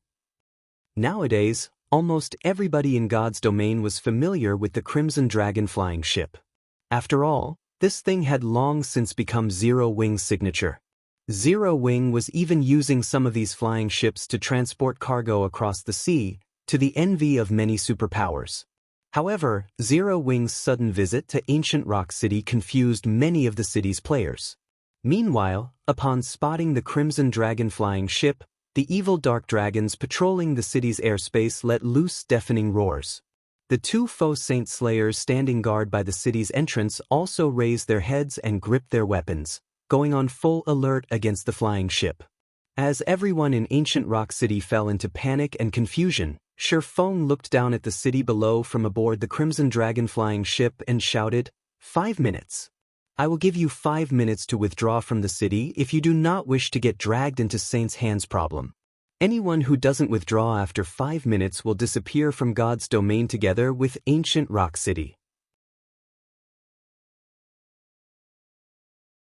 Chapter 2875, Ancient Rock City in Peril. Is Zero Wing planning to attack the city? This is crazy. Zero Wing must have lost its mind. How dare they attack Ancient Rock City? Inevitably, Ancient Rock City's inhabitants doubted Feng's declaration, with many of them considering it a joke. Saint's Hand had continuously strengthened Ancient Rock City. Currently, the city's defenses were superior to those of other guild cities, and the combatants stationed within the city were more than enough to instill fear in the various superpowers. Not to mention, the dark forces of over a dozen countries gathered in the city. Apart from dark guilds, there were also plenty of NPC forces among these dark forces. These forces had paid a considerable price to settle in Ancient Rock City and even treated the city as their base of operations. Anyone who dared to attack Ancient Rock City would make an enemy of these dark forces. Be it dark guilds or dark NPC forces, every one of them had at least 2 or 3 Tier 4 combatants under their command. Moreover, Miracle had recently garrisoned the city, so there should be close to 200 Tier 4 combatants defending Ancient Rock City right now. One could conquer an entire kingdom with that many Tier 4 combatants. Most importantly, Ancient Rock City was currently an advanced guild city, only one step away from becoming a main guild city. Ancient Rock City's resident players weren't the only ones shocked by this situation.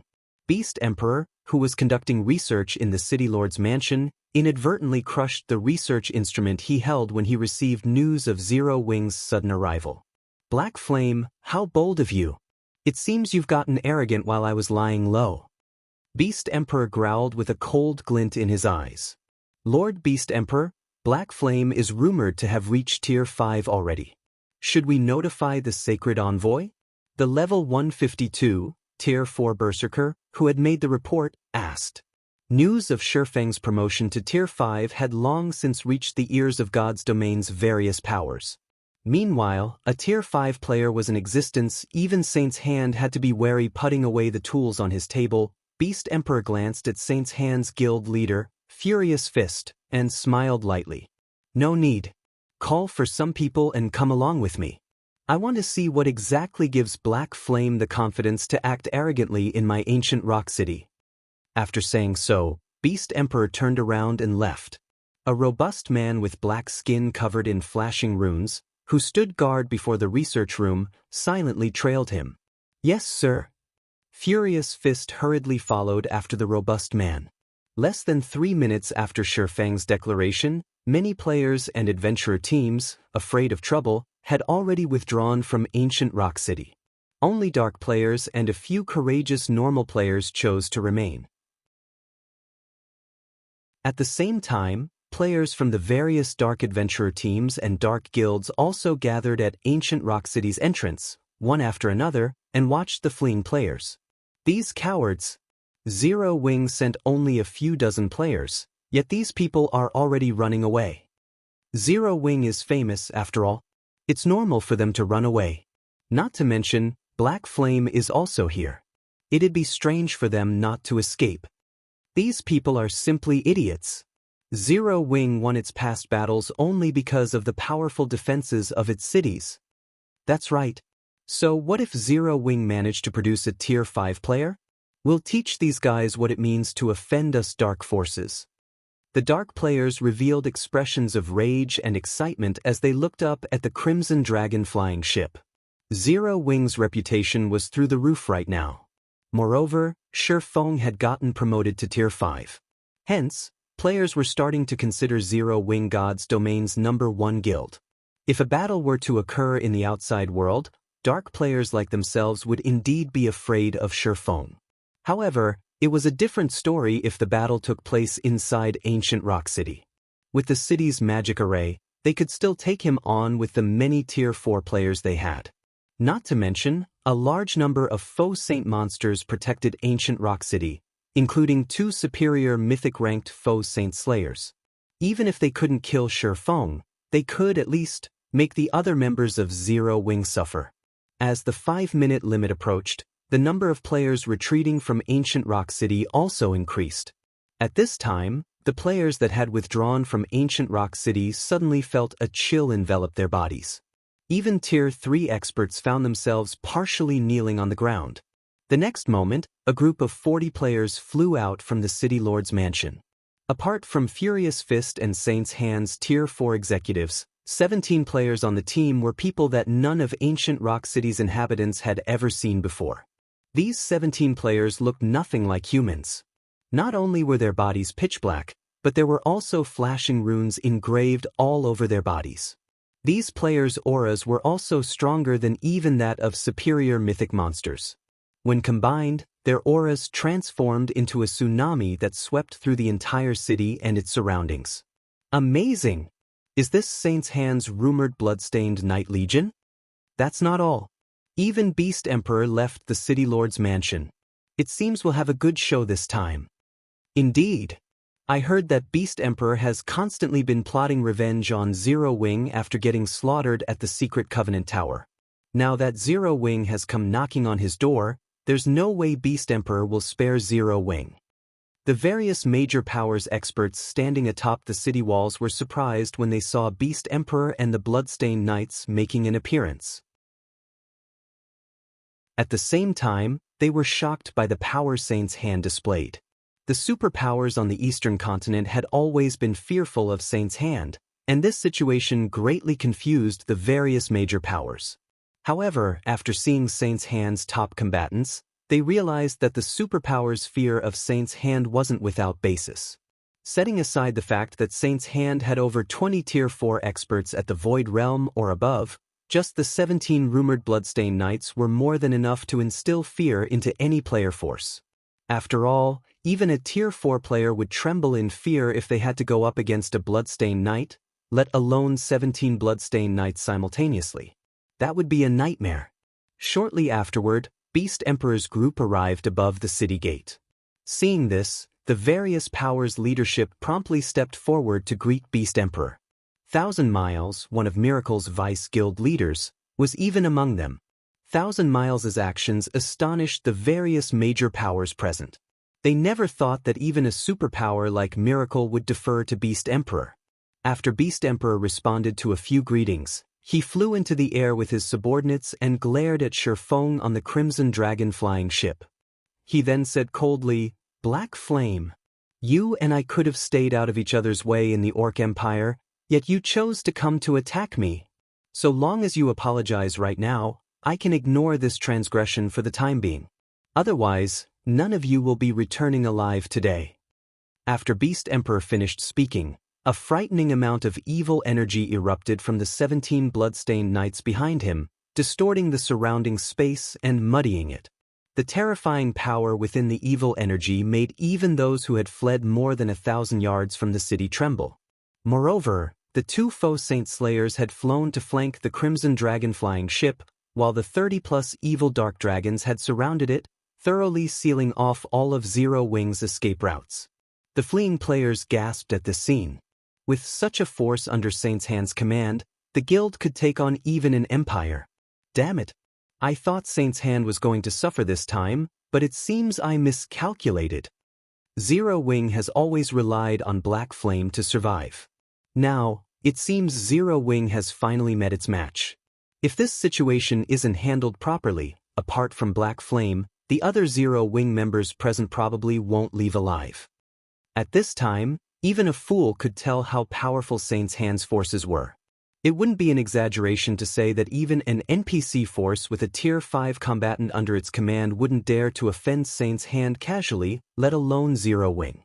Apologize? Feng laughed. Beast Emperor, it seems you're growing senile. Have you forgotten how you died at my hands last time? Read latest chapters at Wuxia World. You bastard.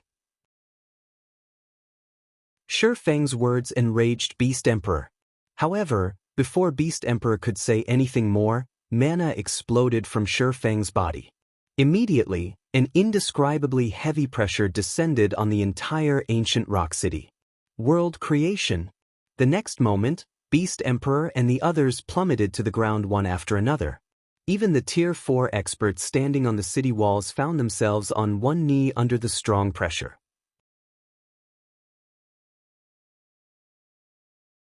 Chapter 2876, Shock. Impossible! Every player inside Ancient Rock City nearly had their eyes fall out of their sockets when they saw Beast Emperor and the other Tier 45 plummeting to the ground. Even the Zero Wing members present were stunned. This scene thoroughly exceeded their imagination. In the current God's domain, Tier 4 players were already considered peak combatants and displayed a guild's foundation. Yet, under Feng's mana domain, Beast Emperor and the other Tier 4 combatants on his side could exhibit only 20% or so of their usual combat power. They even lost their ability to fly and manipulate ambient mana. In the blink of an eye, these existences that originally stood at the peak of God's domain had become no different from Tier 3 players. At this time, let alone a Tier 5 player like Feng, even Tier 4 experts could slaughter Ancient Rock City's defenders.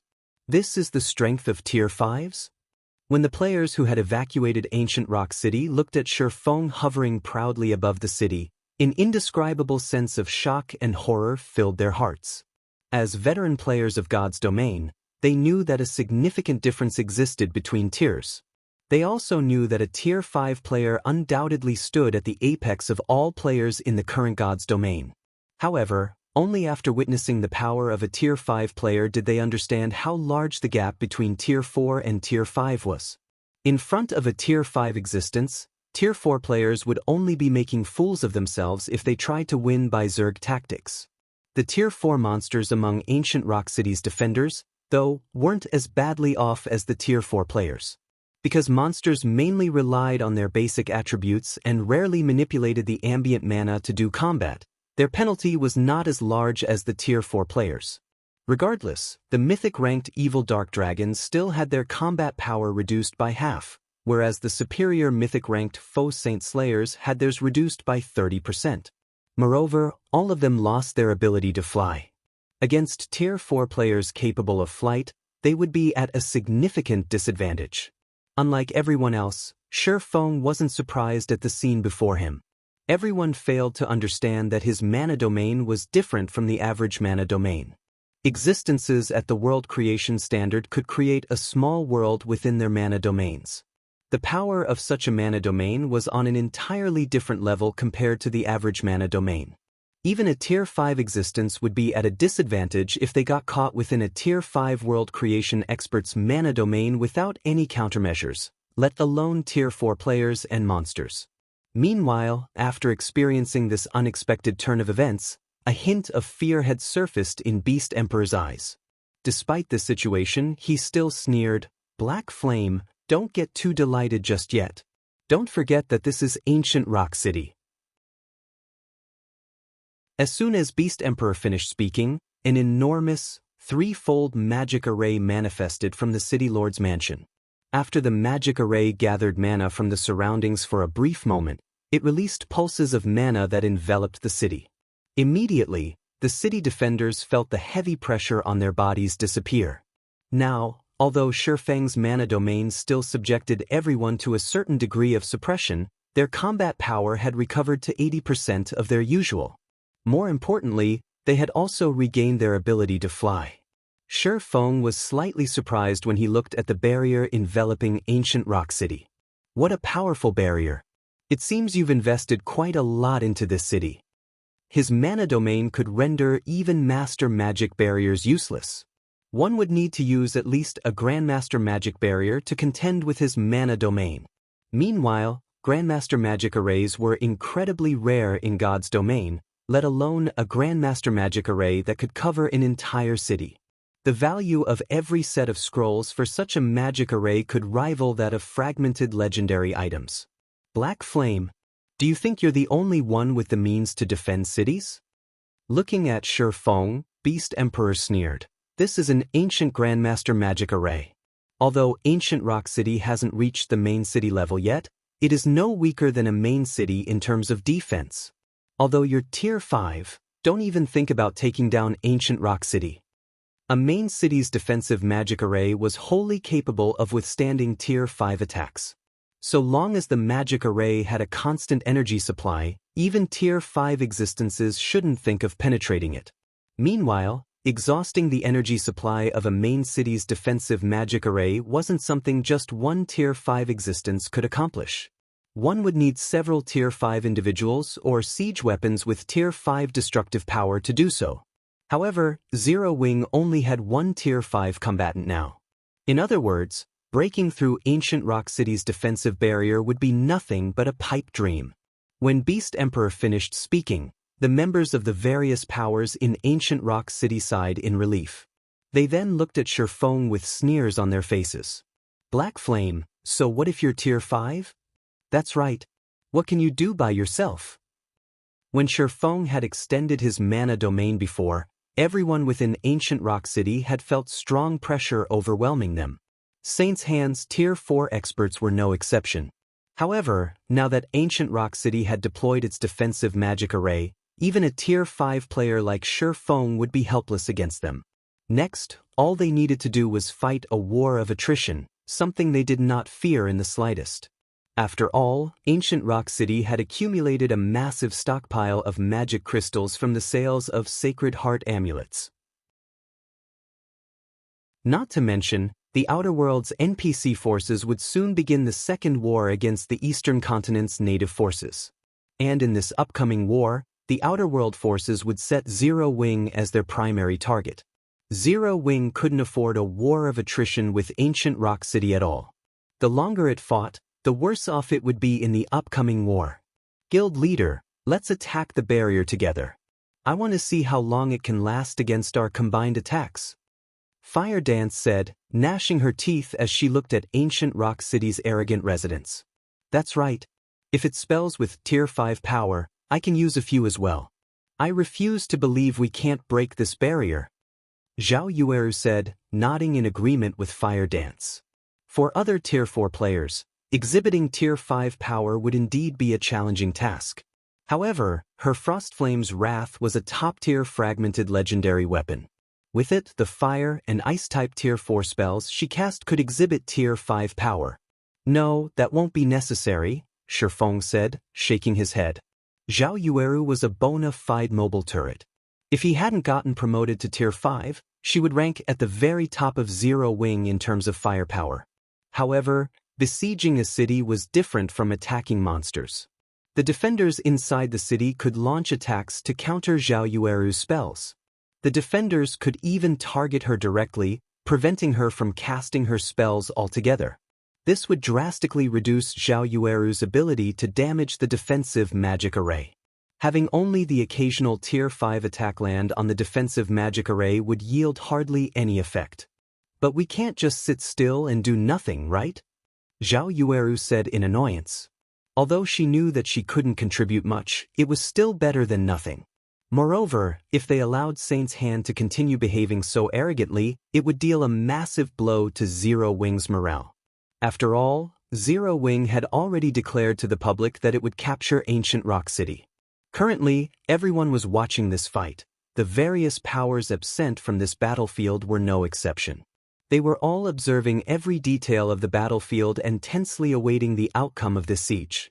If Zero Wing won, then the various superpowers would no longer dare entertain thoughts of resisting Zero Wing on the eastern continent. However, if Zero Wing returned foiled, many superpowers would begin having designs on Zero Wing. They might even ally with Saint's Hand to deal with Zero Wing. Of course not, Feng said, chuckling. I'm merely saying that you don't need to take action. All you need to do is watch. Just watch. Zhao Yuer looked at Feng in confusion. The guild city in front of them rivaled a main city. How could they possibly capture it just by looking at it? The other Zero Wing members present were also confused, failing to understand what was going through their guild leader's mind. However, Feng did not bother explaining himself. Instead, he flew to an altitude several hundred meters above Ancient Rock City and began chanting an incantation, his chanting causing the surrounding mana to swarm toward him. Upon seeing Feng's actions, Ancient Rock City's defenders laughed. Are you trying to use a Tier 5 large-scale destruction spell? Beast Emperor sneered as he looked at Feng. This is nothing but a futile struggle. Let alone a Tier 5 sword saint like yourself, even a Tier 5 divine mage can't do anything against Ancient Rock City's defensive magic array. Everyone, prepare for battle. Target the flying ship. Beast Emperor ignored Feng's attack, as there was no way weakened Tier 4 attacks could do anything against Feng. However, it was a different story for the Crimson Dragon flying ship. The flying ship wouldn't last long before a barrage of Tier 4 attacks. It would fall quickly even if Zero Wing's Tier 4 experts defended it. The many Tier 4 magical classes atop the city walls promptly began casting their respective spells, while the other Tier 4 ranged classes launched attacks at the flying ship. The 30+ evil dark dragons took to the skies and bombarded the flying ship. The Zero Wing members aboard the Crimson Dragon flying ship felt an invisible pressure weighing down their bodies. Upon seeing the oncoming attacks, Fire Dance yelled hurriedly, "Magical classes, deploy defensive magic arrays." Even a Tier 5 legendary monster would suffer if it tried to take on the attacks of more than 100 Tier 4 individuals, let alone Tier 4 players like themselves. Moreover, the Crimson Dragon flying ship only had Tier 4 combat power. However, just as the two sides were about to clash, Feng finished his incantation's final verse. Suddenly, the sky darkened, and a spatial tear spanning over 1,000 yards appeared above Ancient Rock City. The spatial tear made it seem as if the sky was about to collapse, inevitably drawing everyone's attention. What is Black Flame trying to do? Read latest chapters at Wuxia World. EU questions filled everyone's mind as they gazed at the gigantic spatial tear. Simultaneously, everyone felt an inexplicable chill overwhelm their heart. They could sense something terrifying in the spatial tear, and this feeling made even their souls shudder with dread. Before anyone could say anything more, a gigantic claw the size of a 4-story building extended from the spatial tear. Subsequently, a titanic figure gradually emerged from the spatial tear, blotting out the sky completely. When everyone eventually discerned the identity of this figure, they were dumbfounded. A dragon?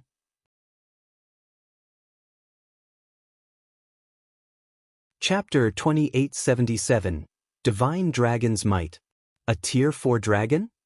It's a real Tier 4 dragon. Any veteran of God's domain would have heard of the creatures known as dragons. Ancient Rock City's inhabitants, who were at Tier 3 on average, had an even better understanding of dragons. However, when everyone in Ancient Rock City saw the dragon in the sky, they finally understood how terrifying dragons were. The Tier 4 dragon that had just appeared above Ancient Rock City was around 500 meters long, its massive body blotting out the sun. Its aura covered a radius of several thousand yards, making every Tier 3 player in that area shudder involuntarily. Compared to the Tier 4 evil dark dragons protecting Ancient Rock City, this Tier 4 dragon was akin to a god. This is a fake. This must be a fake. How can a player summon a real Tier 4 dragon? The various powers experts standing atop the city walls revealed expressions of shock and horror. A Tier 4 dragon rivaled Tier 5 existences. Current Tier 4 players couldn't afford to provoke it. Likewise, it shouldn't be something players could control. Nevertheless, Feng had summoned a Tier 4 dragon. How could they believe this? This situation was even more unbelievable and shocking than Feng's promotion to Tier 5. After all, given enough time, a dragon would reach Tier 5 without fail. Meanwhile, a Tier 5 dragon was practically an invincible existence in God's domain. Everyone, don't panic. While a Tier 4 dragon is scary, Ancient Rock City's defensive magic array isn't weak either. Saint's Heart's guild leader, Furious Fist, shouted hurriedly when he saw the panicked defenders. It's just one more Tier 5 combatant. So long as we combine our strengths, Black Flame will still be helpless against us. Furious Fist's words calmed Ancient Rock City's experts somewhat. When they remembered how extraordinary the city's defensive magic array was, they felt that defending against Zero Wing's assault wouldn't be impossible. However, regardless of this battle's outcome, most likely nobody in God's domain would dare provoke Zero Wing anymore. Zero Wing would also officially become God's domain's #1 guild. After all, which player force in God's domain could contend against the combination of a Tier 5 player and a Tier 4 dragon? At this time, some of the dark guilds based in Ancient Rock City started regretting making an enemy of Zero Wing. While they might escape tragedy today, thanks to Ancient Rock City, what about the future? They couldn't possibly hide in Ancient Rock City forever, right? While the various dark guilds regretted their decisions, Thousand Miles's complexion turned indescribably ashen as he looked at the dragon in the sky. Noticing Thousand Miles's pallidness, Furious Fist asked, "Vice Guild Leader Miles, what's wrong? Is there a problem with that dragon?" No matter how many times Furious Fist inspected the dragon hovering in the sky with his ordinary identification skill, the results said this dragon was the real deal. Moreover, there was no doubt that the dragon was Tier 4, and it had reached level 165. However, he couldn't get any further information on the dragon without a higher-ranking identification skill. As a Vice Guild Leader of Miracle, Thousand Miles should have a high-ranking identification skill, so it wouldn't be strange if he managed to see some more information. A look of despair appeared on Thousand Miles's face as he said, "That's not just a dragon. That's a divine dragon. A silver divine dragon." Divine dragon? Furious Fist was stunned. Glaring at Thousand Miles, he demanded, "Brother Miles, you're not joking with me, right? If you are, this joke isn't funny at all." Divine dragons were kings among the dragon race. An ordinary dragon and a divine dragon were as different as an ordinary monster and an archaic species. The two were completely different creations. Turning to Furious Fist, Thousand Miles smiled wryly and said, "I wish that were the case, but do you think I'm joking?" Thousand Miles regretted using his high-ranking identification skill on the dragon. Had he not probed any further, he would have held some hope for victory in his heart. Now, though, no such hope existed. Meanwhile, when the players who had fled Ancient Rock City gazed at the distant silver divine dragon, they were flabbergasted for a long time. Is this why Zero Wing was confident in attacking Ancient Rock City? A divine dragon? I must be dreaming. That's right. This must be a dream. I just reached Tier 4, So how could Black Flame have reached Tier 5 and gained control over a divine dragon already? This is a dream. Many people began deluding themselves as they looked at the silver divine dragon, none of them willing to face reality. However, Beast Emperor, who stood atop the city gate, had no plans of giving up. Glaring at the divine dragon in the sky, he ranted with a maniacal expression, "Black Flame. So what if you have a divine dragon? My ancient Grandmaster magic array can stop it." The silver divine dragon in the sky suddenly opened its maw before Beast Emperor could continue. The next instant, all mana within a 10,000-yard radius vanished, and everyone within this area felt indescribably stifled. Roar! Accompanied by a deafening roar, a beam of divine light devoured the entire ancient rock city. Divine Dragon's Breath. When the dazzling divine light descended upon ancient rock city, it forced all players within a radius of several tens of thousands of yards to shield their eyes. The divine light gradually faded away, and only then did everyone open their eyes again to inspect the breath attack's effect. How impossible!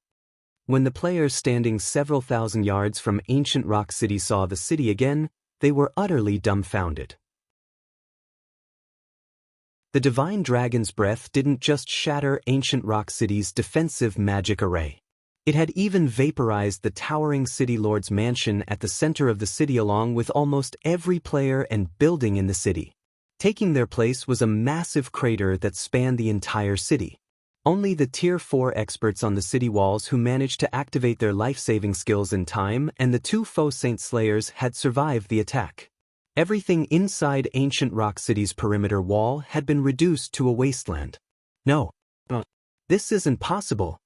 Beast Emperor fell into chaos and madness as he looked at what remained of his city. And he wasn't alone.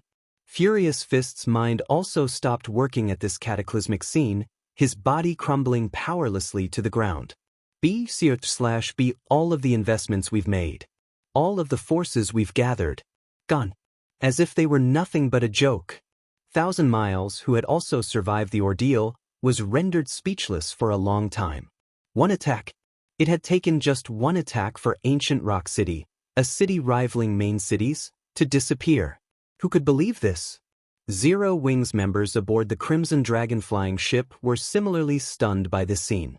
This was especially true for Ji Lurong and Crimson Mask, who had been active on the Western continent until recently. An indescribable sense of shock filled the two. The Western continent had legends describing the dragon's devastating power and how a single breath attack could destroy entire cities. There were also stories of kingdoms meeting their end because they had angered a dragon. Previously, Ji Lurong and Crimson Mask treated these stories as mere folklore. Now, they finally understood that those stories weren't just legends to embellish God's domain but facts. In reality, even Feng was shocked by this outcome. This is the power of a divine dragon? When Feng saw the ruin before him and Auerbach's nonchalant demeanor, he was momentarily at a loss for words. Feng had seen Tier 6 God-ranked experts single-handedly destroy cities in the past. However, compared to the power displayed by those Tier 6 God-ranked experts, Auerbach's performance gave Feng a much greater shock. This was because Auerbach was only at Tier 4. Read latest chapters at Wuxia World. EU originally, Feng thought that Auerbach's breath attack would, at most, deplete a significant portion of the defensive magic array's energy. Yet, the entire city had disappeared. He couldn't help looking at the crazed Beast Emperor apologetically. He even wanted to tell Beast Emperor that he hadn't done this on purpose. Of course, while Feng pitted Beast Emperor, he did not show the latter any mercy. Unsheathing the abyssal blade, he activated the Tier 4 Darkness Bind, binding Beast Emperor and the other surviving defenders. Now that ancient rock city's defensive magic array was no more, Beast Emperor and the others were subject to the full power of Feng's mana domain. Without the ability to manipulate the ambient mana, Beast Emperor and the others were basically Tier 3 players with above-average basic attributes. Hence, they were utterly incapable of resisting Feng and got caught easily. And under the restraint of Darkness Bind, they couldn't die even if they wanted to. After Feng destroyed Ancient Rock City and captured Beast Emperor and the others, news of this battle spread like wildfire across the entire God's domain.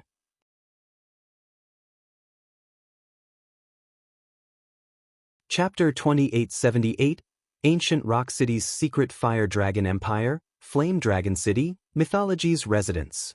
A Tier 3 ranger barged into the meeting room occupied by Mythology's executives, earning the dissatisfaction of Sidu Tian and the others in the room. Looking at the ranger, Sidu Tian asked in a displeased tone, "Did something happen?" "It's news of Zero Wing," the ranger said hurriedly. "According to your orders, we've kept tabs on Zero Wing. However, just a moment ago, Zero Wing destroyed Ancient Rock City." Upon hearing the ranger's words, Cold Shadow responded dubiously, "Impossible. It's only been around 10 minutes since Zero Wing arrived at Ancient Rock City. Even if Black Flame is Tier 5, they can't possibly capture the city so quickly."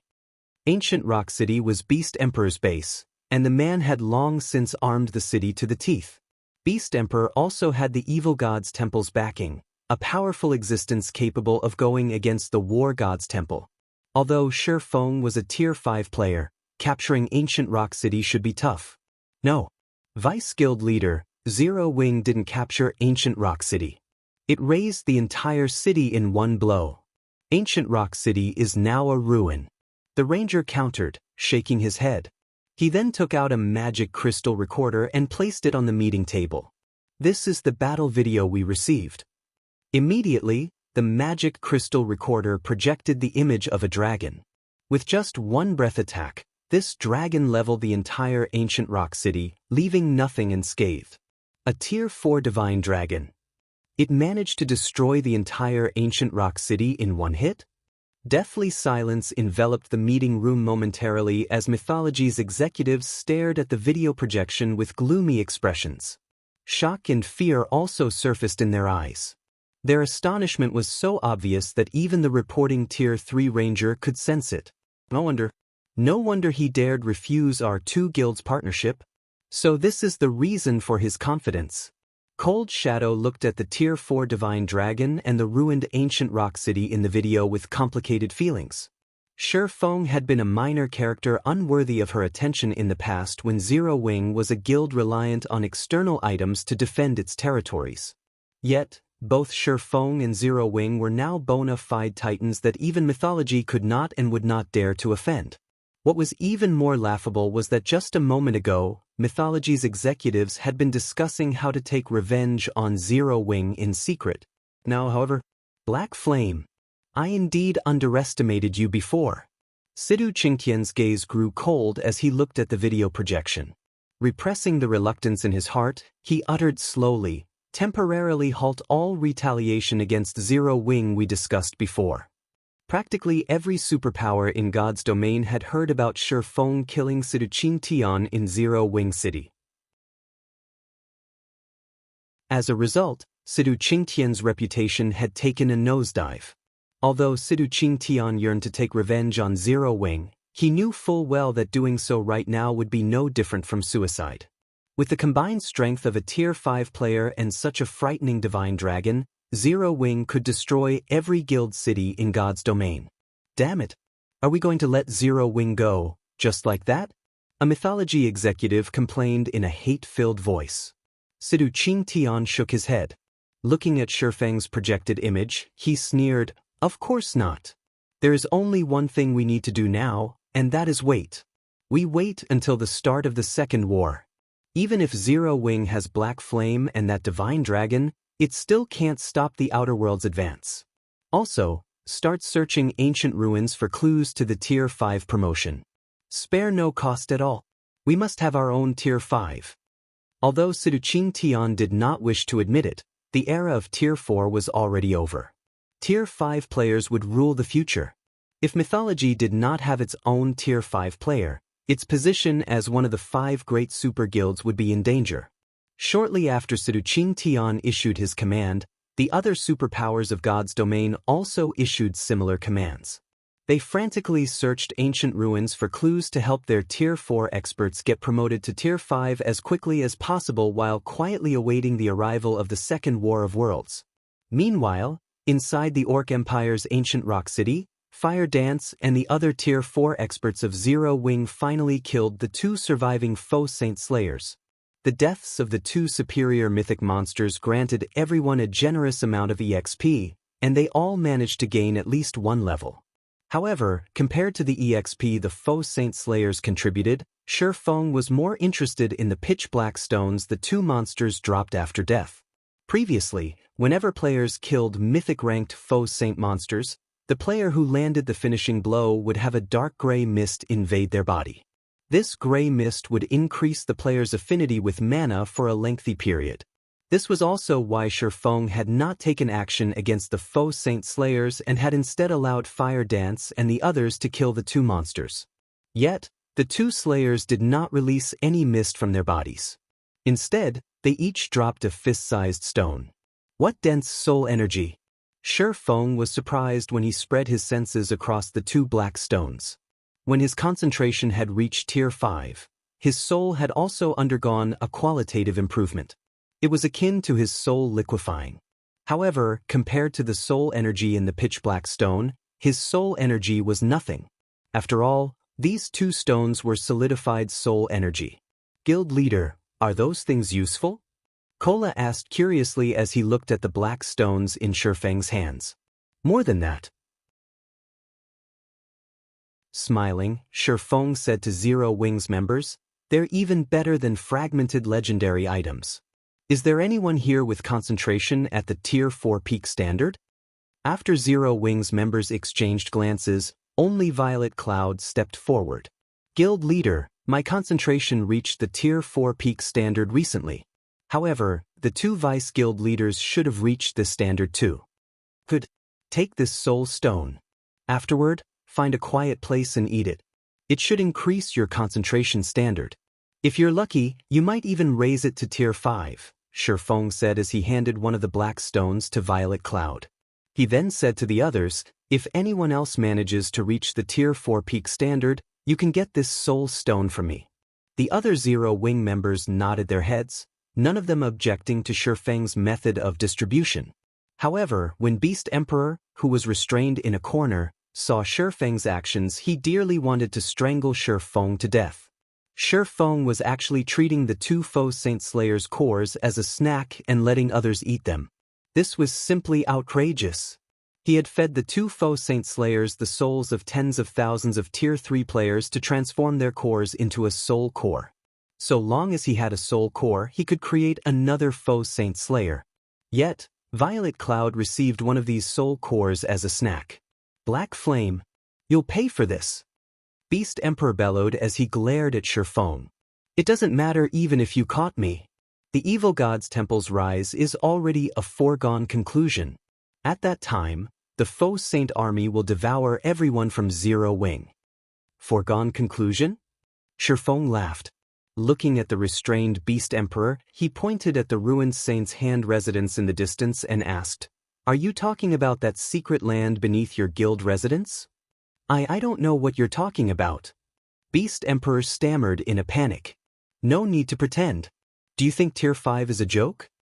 Feng rolled his eyes at Beast Emperor. While Ancient Rock City's defensive magic array was still active, Feng hadn't been able to sense the secret land's existence.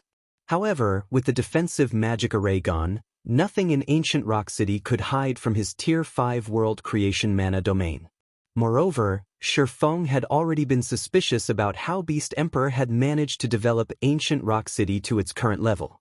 Zero Wing had poured an astronomical amount of resources into developing Stone Forest City and Zero Wing City. Yet, the two cities were still stuck as intermediate cities, far from becoming advanced cities. So, how did Ancient Rock City develop into an advanced city that was close to becoming a main city? Only a fool wouldn't suspect there was a secret behind this achievement. Black Flame. Beast Emperor was momentarily enraged at Feng's ridicule. However, he soon calmed down and said, so what if you've discovered the evil god's secret land? Do you think you can defend it? Even if you've captured me, I will still spread this information to the entire god's domain. At that time, even the outer world forces will be drawn here. Do you think you can stop all of them? The evil god's secret land was originally his biggest secret and something he had invested heavily in. This secret land was also why he had gained his current power. Although the evil god's secret land would be of significantly less help to those not belonging to the evil god's temple, the benefits were still enough to drive everyone in God's domain wild. How would I know if I don't try?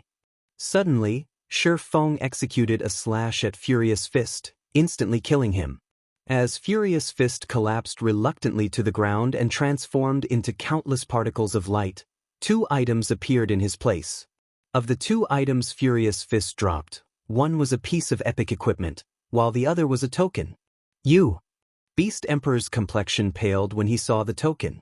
This token was none other than Ancient Rock City's City Lord's token. With this token, one could take control of Ancient Rock City. Only, Beast Emperor couldn't figure out how Feng knew Furious Fist had held the City Lord's token. Read latest chapters at Wuxia World. It seems my luck is good. Feng was a little surprised when he saw the City Lord's token. It dropped on the first kill. Beast Emperor nearly fainted when he heard Feng's words. What Beast Emperor didn't know was that aside from Beast Emperor, everyone else held no value as prisoners in Feng's opinion. Meanwhile, the City Lord's token couldn't be taken out of the city. Otherwise, it would be automatically teleported back to the City Lord's mansion after some time. And with how precious the City Lord's token was, Beast Emperor naturally wouldn't leave it to just anyone. The person holding the token would have to be a Tier 4 guild executive of Saint's Hand at the very least. Hence, if Furious Fist hadn't dropped the City Lord's token, Feng would have killed Saint's Hand's Tier 4 experts one by one until it dropped. The instant Feng picked up the City Lord's token, a system notification rang in his ears.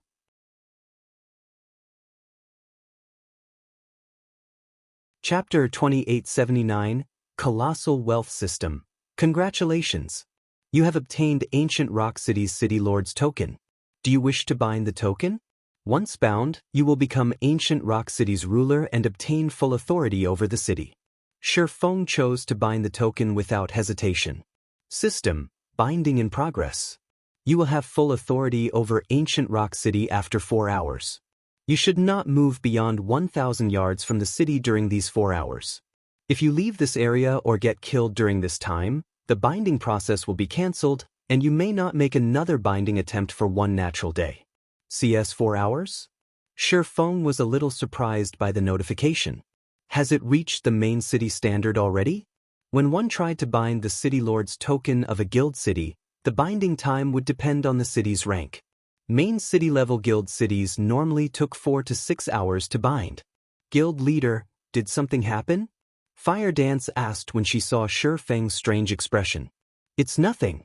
I just didn't expect Ancient Rock City to be this special, Feng said, glancing at the raging Beast Emperor. Smiling, he continued, since we have to wait for 4 hours, let's pay that evil god's secret land a visit. Black Flame, don't get too delighted just yet. It's useless even if you've obtained Ancient Rock City. That secret land isn't a place you can touch. Without my means of entering, you can't obtain anything inside that secret land. Beast Emperor sneered. I'll spread the secret land's entry methods to all your enemies and even those outer world people. At that time, you can only watch as they take all of the secret land's treasures right before your eyes. Zero Wing could indeed better defend itself after acquiring Ancient Rock City. However, Beast Emperor also knew very well that the Outer World forces had already deemed Zero Wing an eyesore. Once the Outer World's army arrived, neither Star Moon Kingdom nor the Orc Empire would survive. At that time, the Outer World forces would snatch the evil god's secret land from Feng, and Feng would be helpless to resist them. However, Feng ignored Beast Emperor and led Zero Wing's members to Saint's Hand's residence. Although Ancient Rock City was now in ruins and Saint's Hand's residence had been leveled, the guild warehouse was situated on the first underground floor, so Saint's Hand's guild warehouse remained intact. After Feng's group took care of the one Tier 4 NPC and several Tier 3 NPCs guarding the warehouse, they gained full access to it. Everyone from Zero Wing salivated when they stepped into Saint's Hand's guild warehouse. The warehouse, which was the size of 2 sports stadiums, was packed with all sorts of items. Gold coins covered the floor, and magic crystals formed numerous mounds. At a glance, they estimated it held at least 3 million gold coins and 4 million magic crystals. This stockpile of magic crystals was only slightly inferior to Zero Wings. "We're rich! Guild leader, we're rich!" Fire Dance exclaimed in excitement as she looked around the warehouse.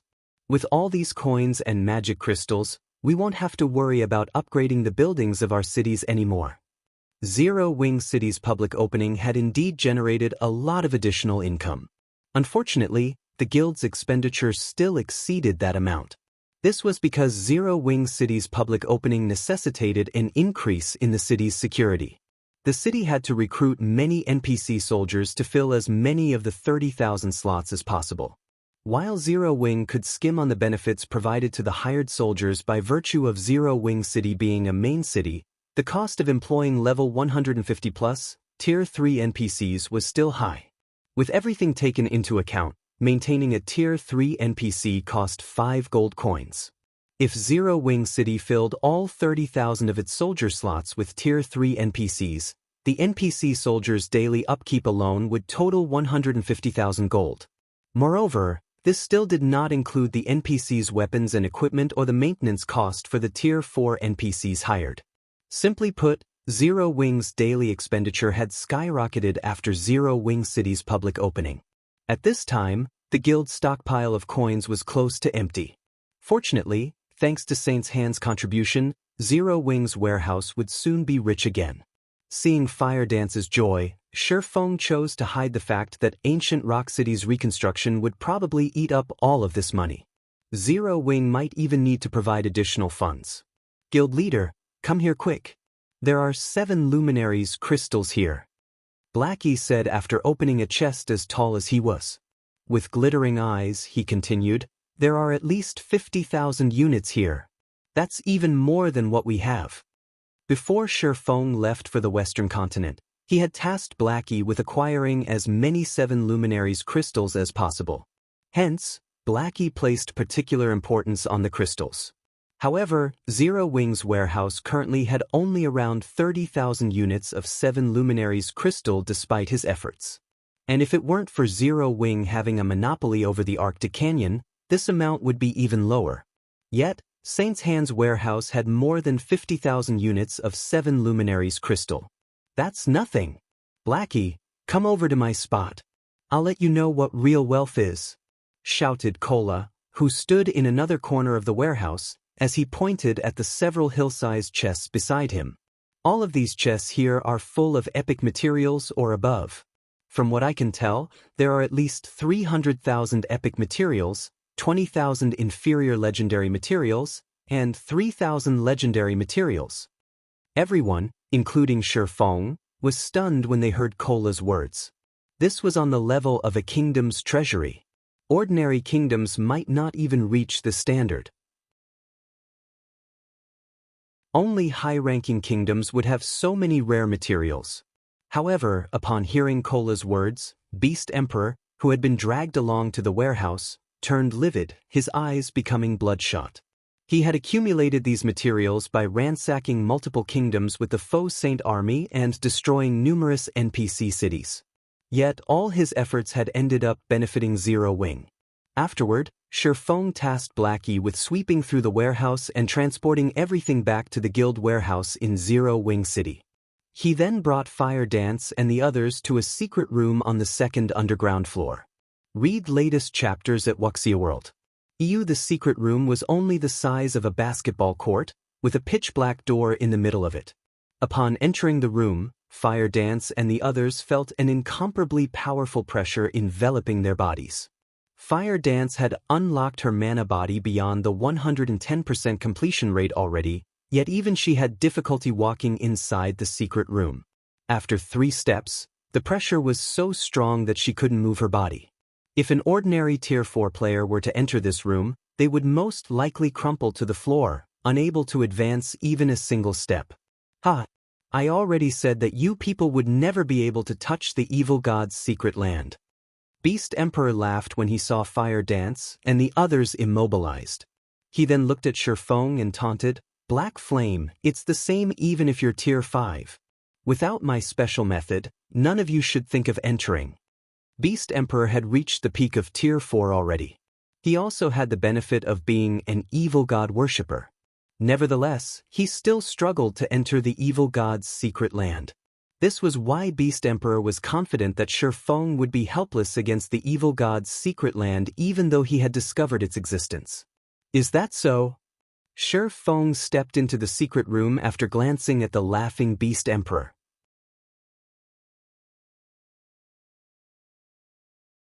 Chapter 2880, God Mode's Secret Land. What bold words. I want to see just how far you can go. Beast Emperor watched with ridicule and complacency as Feng entered the secret room. He was fully confident that the evil god's secret land would repel Feng. However, after Feng entered the room, 2 steps, 3 steps. Apparently unhindered by the oppression the pitch-black door exerted, Feng advanced 20 steps without stopping. He showed no signs of discomfort whatsoever. It was as if the pressure that rendered even experts at the peak of tier 4 helpless was nothing to him. Confusion flooded Beast Emperor's heart as he looked at Feng. What's going on? When Feng arrived before the pitch-black door, let alone Beast Emperor, even Fire Dance and the others were stunned. "How did you do it, guild leader?" Fire Dance asked, unable to contain her curiosity. The intensity of the pressure she felt from the secret room was unprecedented. Even the divine might she experienced in Lightforged City could not compare. After taking 3 steps into the room, she could no longer advance by even another inch. She couldn't even lift her feet. While tier 5 players were indeed stronger than tier 4 players, the disparity shouldn't be so significant. Logically, there was no way Feng would remain unaffected by the room's oppression. At Fire Dance's question, the other Zero Wing members also looked at Feng curiously. "How did I do it?" Seeing everyone's curious expressions, Feng smiled faintly and said, "I just walked here, of course. However, I did use a little technique." Technique? The Zero Wing members were momentarily stunned. They hadn't seen anything peculiar about Feng's gait. He had merely walked to the door in a normal fashion. Moreover, how could a technique completely mitigate such terrifying pressure? However, when Beast Emperor heard Feng's words, he stared at the latter as if he had just seen a ghost. "No. Impossible.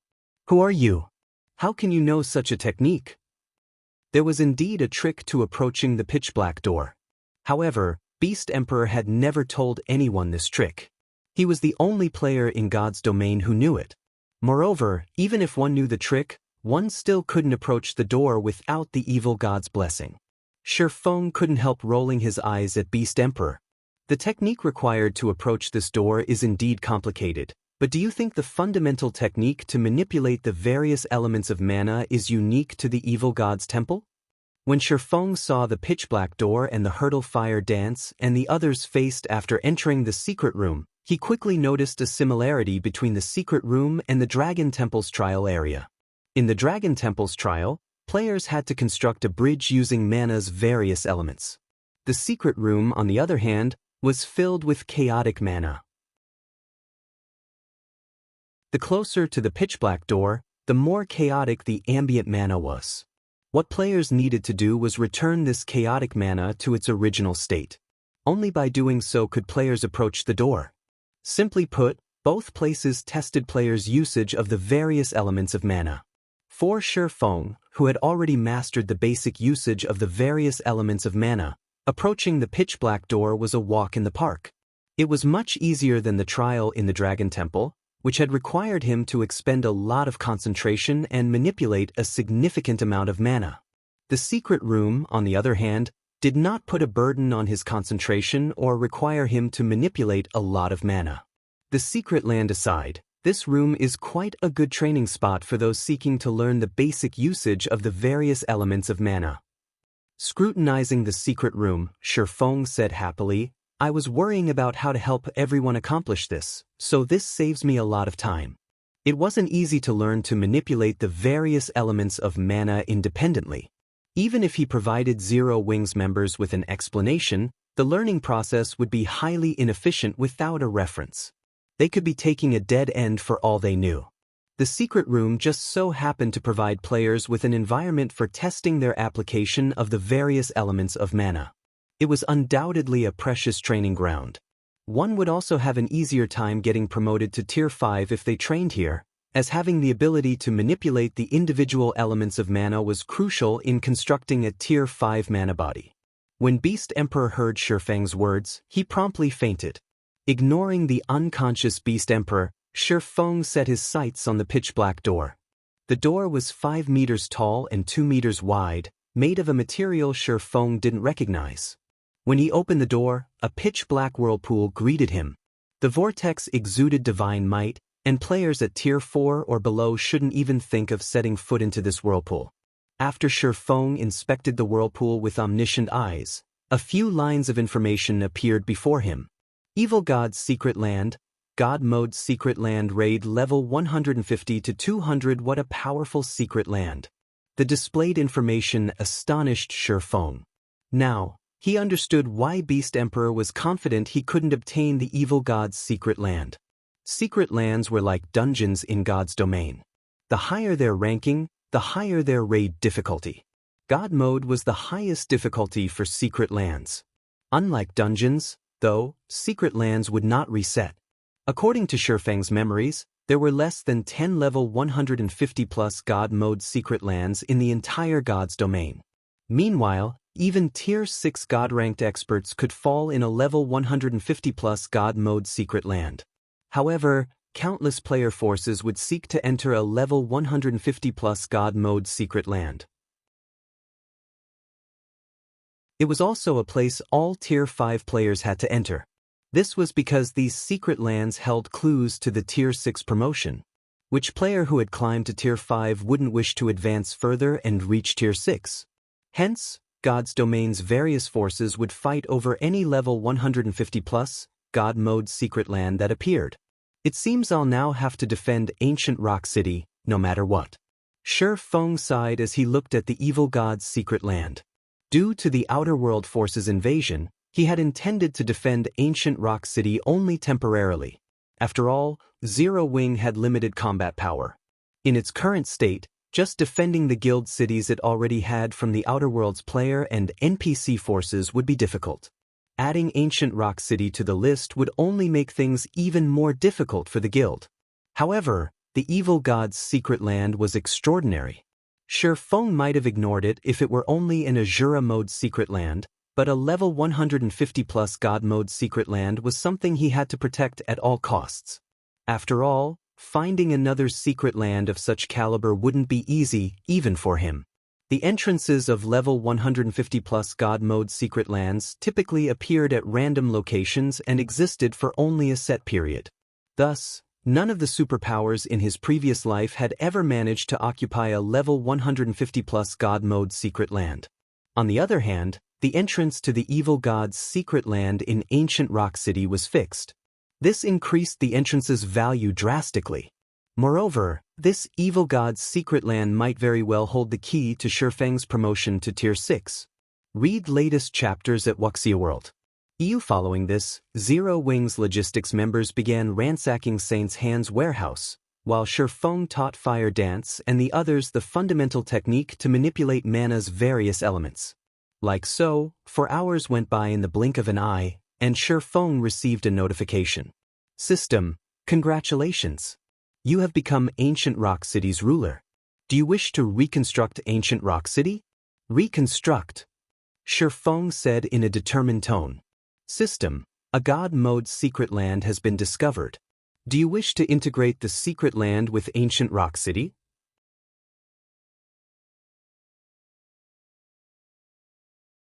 Chapter 2881. Integration, Integrate. Feng grew confused as he read the system notification. This was the first time he had heard of a secret land being integrated with a guild city. He had seen many player forces constructing guild cities on top of precious secret lands in the past. However, even as these guild cities developed, they never received any opportunity to merge with these secret lands directly. For a moment, Feng hesitated. The Evil God's secret land was a level 150 plus God mode secret land. If he recklessly merged it with Ancient Rock City and the secret land disappeared, he would suffer a huge loss. However, before Feng could ponder things further, he received another system notification. System, it is detected that you have 3 million magic crystals and 5,007 luminaries crystals on your person. You have fulfilled the conditions to reconstruct Ancient Rock City with the Evil God's secret land as the core. Do you wish to integrate the secret land and upgrade the city? Agree.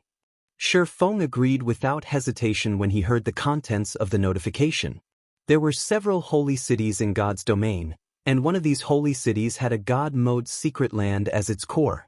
The War God's Temple had also established its main headquarters in this holy city. Sanctuary. This sacred place was also why all Tier 5 experts sought to visit the top of the world. Sanctuary was the sole ancient city in God's domain that players had verified to hold clues to the Tier 6 promotion. The city was so old that nobody could ascertain its age in this modern day. Rumor had it that any Tier 4 player that entered Sanctuary had a 100% chance of getting promoted to Tier 5. However, what made Sanctuary amazing wasn't the knowledge it stored. Instead, the holy city held complete control over a level 150 plus God mode secret land. Players that gained sufficient authority in the city, even Tier 3 players, could enter the secret land. It was different from the God mode secret lands found in the outside world, where the minimum entry requirement was Tier 4 because of the suppression of divine might. Although great dangers existed in a God mode secret land, they weren't everywhere. Moreover, the environment inside level 150 plus God mode secret lands was different from the outside world, resembling that of ancient times, the era abounding with gods. Hence, entering a God mode secret land was an excellent opportunity even for low-tier players. Now that Ancient Rock City could become another sanctuary, how could Feng possibly turn down this opportunity? After Feng voiced his approval, some of the magic crystals and 7 luminaries crystals he had acquired from Saint's Hand's warehouse vanished from his bag space. Simultaneously, Ancient Rock City shook briefly. Ancient Rock City Region System Announcement. Ancient Rock City will commence with an upgrade. All players within Ancient Rock City will be teleported out of the city in 10 minutes. Players within the city are advised to make the necessary preparations. The system announcement echoed 3 times throughout the region. Subsequently, Feng received a personal system notification. System, Ancient Rock City's upgrade is estimated to take 1 natural day. As you hold Ancient Rock City's City Lord's token, you may not move more than 3,000 yards away from the city. You can also choose to log off and rest. Why is it so long? Feng was rendered speechless by the notification. A guild city's upgrade would typically take only several hours. Nevertheless, Ancient Rock City needed 1 day for its advancement. By the time the city was ready, Beast Emperor would have long since spread the Evil God's secret land's information to all of God's domain. And worse, Ancient Rock City would be at its weakest after the reconstruction and upgrade process. Before the system's first major update, guild cities got a grace period whenever they underwent an upgrade. Now, guild cities no longer received that benefit. Players had to defend their cities on their own. If the outer world forces were determined, Ancient Rock City might be greeted with a battle as soon as its reconstruction ended. At this time, Fire Dance looked toward Feng and asked, "Guild leader, we've emptied Saint's Hand's warehouse already. Should we retreat now?" "No, bring Beast Emperor and the other captives back to Silverwing City first," Feng replied, shaking his head. Also, have Liang Jing gather the necessary manpower in Silverwing City ahead of time. As soon as Ancient Rock City opens, have them garrison the city immediately. "Yes, sir."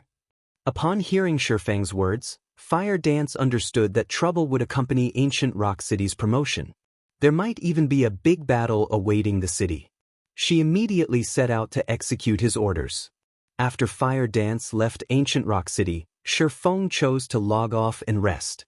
He had been busy with various tasks previously, so he hadn't had a chance to take a break from the game. Now that the system had prohibited him from leaving Ancient Rock City's vicinity, he could use this opportunity to rest up. Yuan City's upper zone, 6th Southern District. The fearless cabin's hatch opened slowly, and Feng climbed out of the gaming cabin. The instant Feng exited the cabin, dizziness assaulted him. He very nearly fell back into the cabin. What's going on? As the world spun before him, Feng felt an indescribable hunger. Confused, he wondered, are my mind and body failing to adapt because I spent too much time in the Dragon Temple? However, Feng dared not ponder on this matter for too long because he knew there was only one thing he needed to do right now: eat. He had experienced this hunger once before, so he knew that his anemic symptoms resulted from his body lacking energy. Fortunately, Feng had prepared for such situations. After Zero Wing partnered with the Boulder Corporation, the latter had given Zero Wing 30 bottles of life potion. Feng had distributed most of them to Zero Wing's executives but kept 5 for himself as a precaution. This situation was precisely when he needed to use those life potions. Feng emptied 2 bottles of life potion in the blink of an eye. However, although the anemic symptoms he suffered eased, his mind and body still lacked energy. Only after downing the 5th bottle did Feng feel himself reviving. Thank goodness I prepared 5 bottles. I wouldn't have recovered from this predicament with only 4. Feng couldn't help sighing deeply as he looked at the empty bottles in front of him. These 5 bottles of life potion should have lasted him 2 months. Now he had finished all 5 in one fell swoop. If Mushin and Krue found out about this, they would have a heart attack. After all, this was half a year's worth of provisions for them. However, while Feng felt heartache over the consumption, he also felt completely reinvigorated. His physical fitness, mental strength, perception, and physical aspects had undergone tremendous growth. Now, even with both eyes closed, he could still perceive the outline of his room. He could even sense the life force of those in the entire building block if he concentrated. This was simply unbelievable. Could I have become a mental strength master already? This thought occurred to Feng when he detected the life force of others in the building. He couldn't think of any other explanation for this change. Only the rumored mental strength masters might have such an ability. Read latest chapters at Wuxia World. At this time, even his view of the world had changed. After Feng immersed himself in this experience for a dozen minutes, he smiled. Although I don't know if I've become a mental strength master or not, with my current standard, I shouldn't have to worry about the mental strength master backing Lu Tiendi. Thinking up to this point, Feng tidied up himself and left his house. He planned to visit the 5 States Corporation's mansion to replenish the resources necessary for both his and Zero Wing's development. Previously, he had been worried about Lu Tiendi's mentor targeting him, so he hadn't dared to venture too far from his residential area. Now that his strength had improved significantly, he naturally didn't have to hold back anymore. He could do his tasks without worry.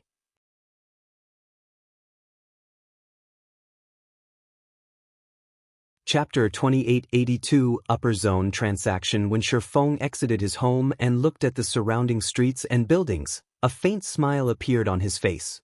How generous! He actually sent over a dozen half-step grandmasters to keep an eye on me. He had been living in the Upper Zone for quite some time now. After getting more information from Mushin, he more or less understood the general situation in the Upper Zone. While master-level experts could be found everywhere, experts at the half-step grandmaster level were even in the Upper Zone. They were the mainstays of the various Upper Zone organizations. Normally, only the direct successors of a corporation would qualify to have an expert of such caliber accompany them. Typically, only a first-rate corporation operating in the Upper Zone would have more than a dozen half-step grandmasters under its command.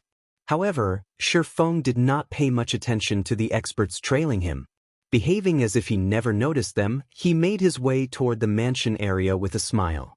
Butler E, that kid clearly noticed us, yet he doesn't seem to care about us for some reason, a black-clad, middle-aged man standing on the rooftop of an apartment said as he looked at Feng's departing back. He then turned to Ikue, who stood beside him, and asked, "Does he have some kind of backing?" The Infinity Master Fu Jiuzhong had been thoroughly enraged when he learned of his student Wang Xuanming's expulsion from the Upper Zone. Afterward, he had requested the elders of the several families in his debt to keep an eye on Feng. And if the opportunity presented itself, they were to get rid of Feng. Naturally, the elders of the requested families were more than willing to sell Fu Jiuzhong this favor. After all, according to their investigations, Feng had no background. He had managed to get into the upper zone only because of the Boulder Corporation's Hong Xingyuan. The only noteworthy thing about him was some achievements in God's domain. In response to the black-clad man's question, Ikue shook his head and said, "From what I know, apart from the Boulder Corporation, his only other connection in the upper zone is General Manager Xia. However, her interest in him hasn't reached a level where she is willing to make an enemy of us for his sake. He might be ignoring us now because of the strengthened security around him." "If that's the case, this kid's days are numbered," the middle-aged man said as he looked coldly at Feng's distant figure. In a duel between two grandmasters, it would indeed be difficult to decide the match's outcome within a short time. However, their side had 6 half-step Honglian grandmasters and 8 grandmasters. 3 of the 8 grandmasters were even bona fide Honglian grandmasters. If they worked together, even an expert like Wang Xianming would fall quickly and have no opportunity to escape. "In that case, I'll leave the rest to you all, Elder Qi. I will wait here for your good news," Ikue said respectfully to the black-clad, middle-aged man. Elder Qi was the elder of a first-rate corporation. Although he could no longer improve due to his old age, he was still a Honglian grandmaster. His strength even surpassed Wang Xuanming slightly. If not for Fu Jiuzhong, Elder Qi wouldn't have paid any attention to the Starline Corporation whatsoever. "No problem. Leave it to us. Once we get an opportunity, we'll cripple him," Elder Qi said as he stroked his beard. "We'll teach this kid that he can't offend just anyone he wants in the upper zone." The upper zone was indeed a safe place, as even mental strength masters wouldn't dare take a life here. Otherwise, the Green God Company would investigate the matter. Even a mental strength master shouldn't think of continuing their days in the upper zone at that time because this was the Green God Company's bottom line. However, teaching someone a lesson or crippling them was a different story. If the Green God Company did not catch the culprit red-handed, it would turn a blind eye to the matter. After all, so long as a person was alive, the Green God Company could let them make a full recovery within a short time with their technology. After saying so, Elder Qi began tailing Feng, together with the other experts. Upper Zone, Mansion District. After strolling in the Mansion District for half an hour, Feng arrived in front of a 3-story mansion that occupied an area equivalent to 4 basketball courts. As expected of the 5 States Corporation, there are only 10 such mansions in this district. Even the Boulder Corporation didn't manage to get one. No wonder Han Yifeng dares to compete for one of the middle-layer slots. Feng couldn't help his surprise as he inspected the luxurious mansion before him. He had seen the pricing for such large mansions. Not only did it cost 140 million trade points, but one also had to have 100 million contribution points. While one wouldn't be required to spend the 100 million contribution points, accumulating that many points was an incredibly difficult task. Meanwhile, such large mansions were much better than the average mansion.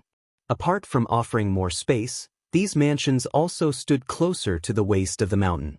In the base layer, they were the closest buildings to the middle layer. Hence, the mysterious energy filling the environment here was much denser than in other places. After Feng took a deep breath here, his mind already felt refreshed. He felt as if he had set foot into paradise on earth. Shortly after Feng pressed the doorbell, the tightly shut metal gate opened, and a person walked out. This person was none other than Zhuo Linqiu, Han Yifeng's butler. Looking at Feng, Zhuo Linqiu asked, "Mr. Shi, may I know what business you have with us today?" "It's about the agreement young Master Han and I made," Feng replied calmly. "As per our agreement, I have come to do business with young Master Han." "Business? Please follow me." Zhuo Linqiu nodded and led Feng into the mansion. When Feng entered the mansion, he immediately noticed several young men and women training under an elderly man in the mansion's outdoor training ground. The elderly man wore a martial arts robe. Although he had a head of white hair, The aura he exuded was more powerful than what Shi Feng had sensed from Wang Xianming previously.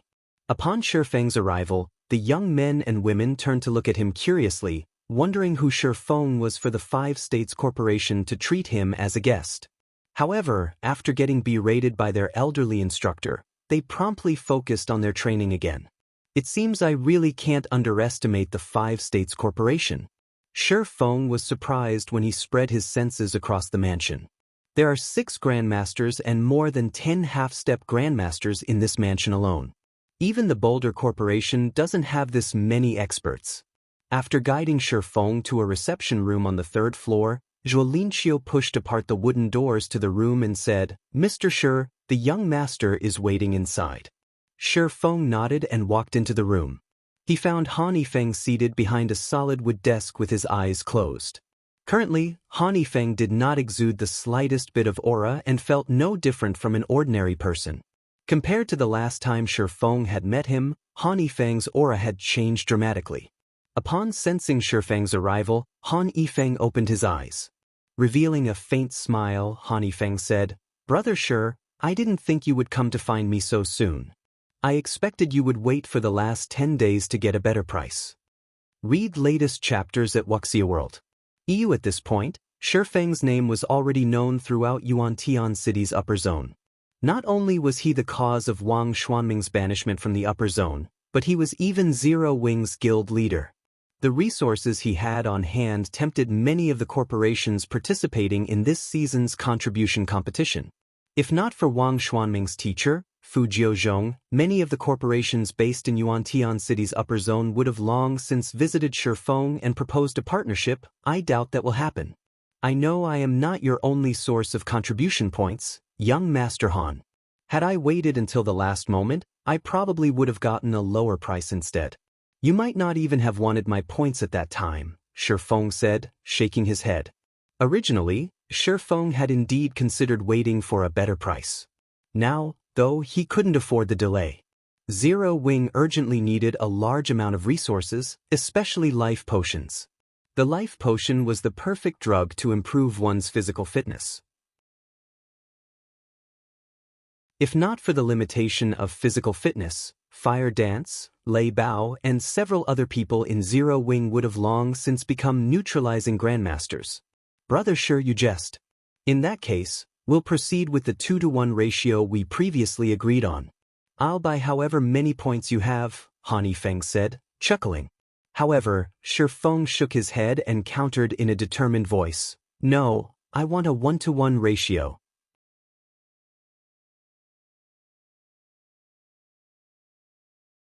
Chapter 2883, Overnight Fortune, 1-1. Han Yifeng frowned. Brother Shi, isn't your asking price a little too high? At this time, Han Yifeng wasn't the only one dissatisfied.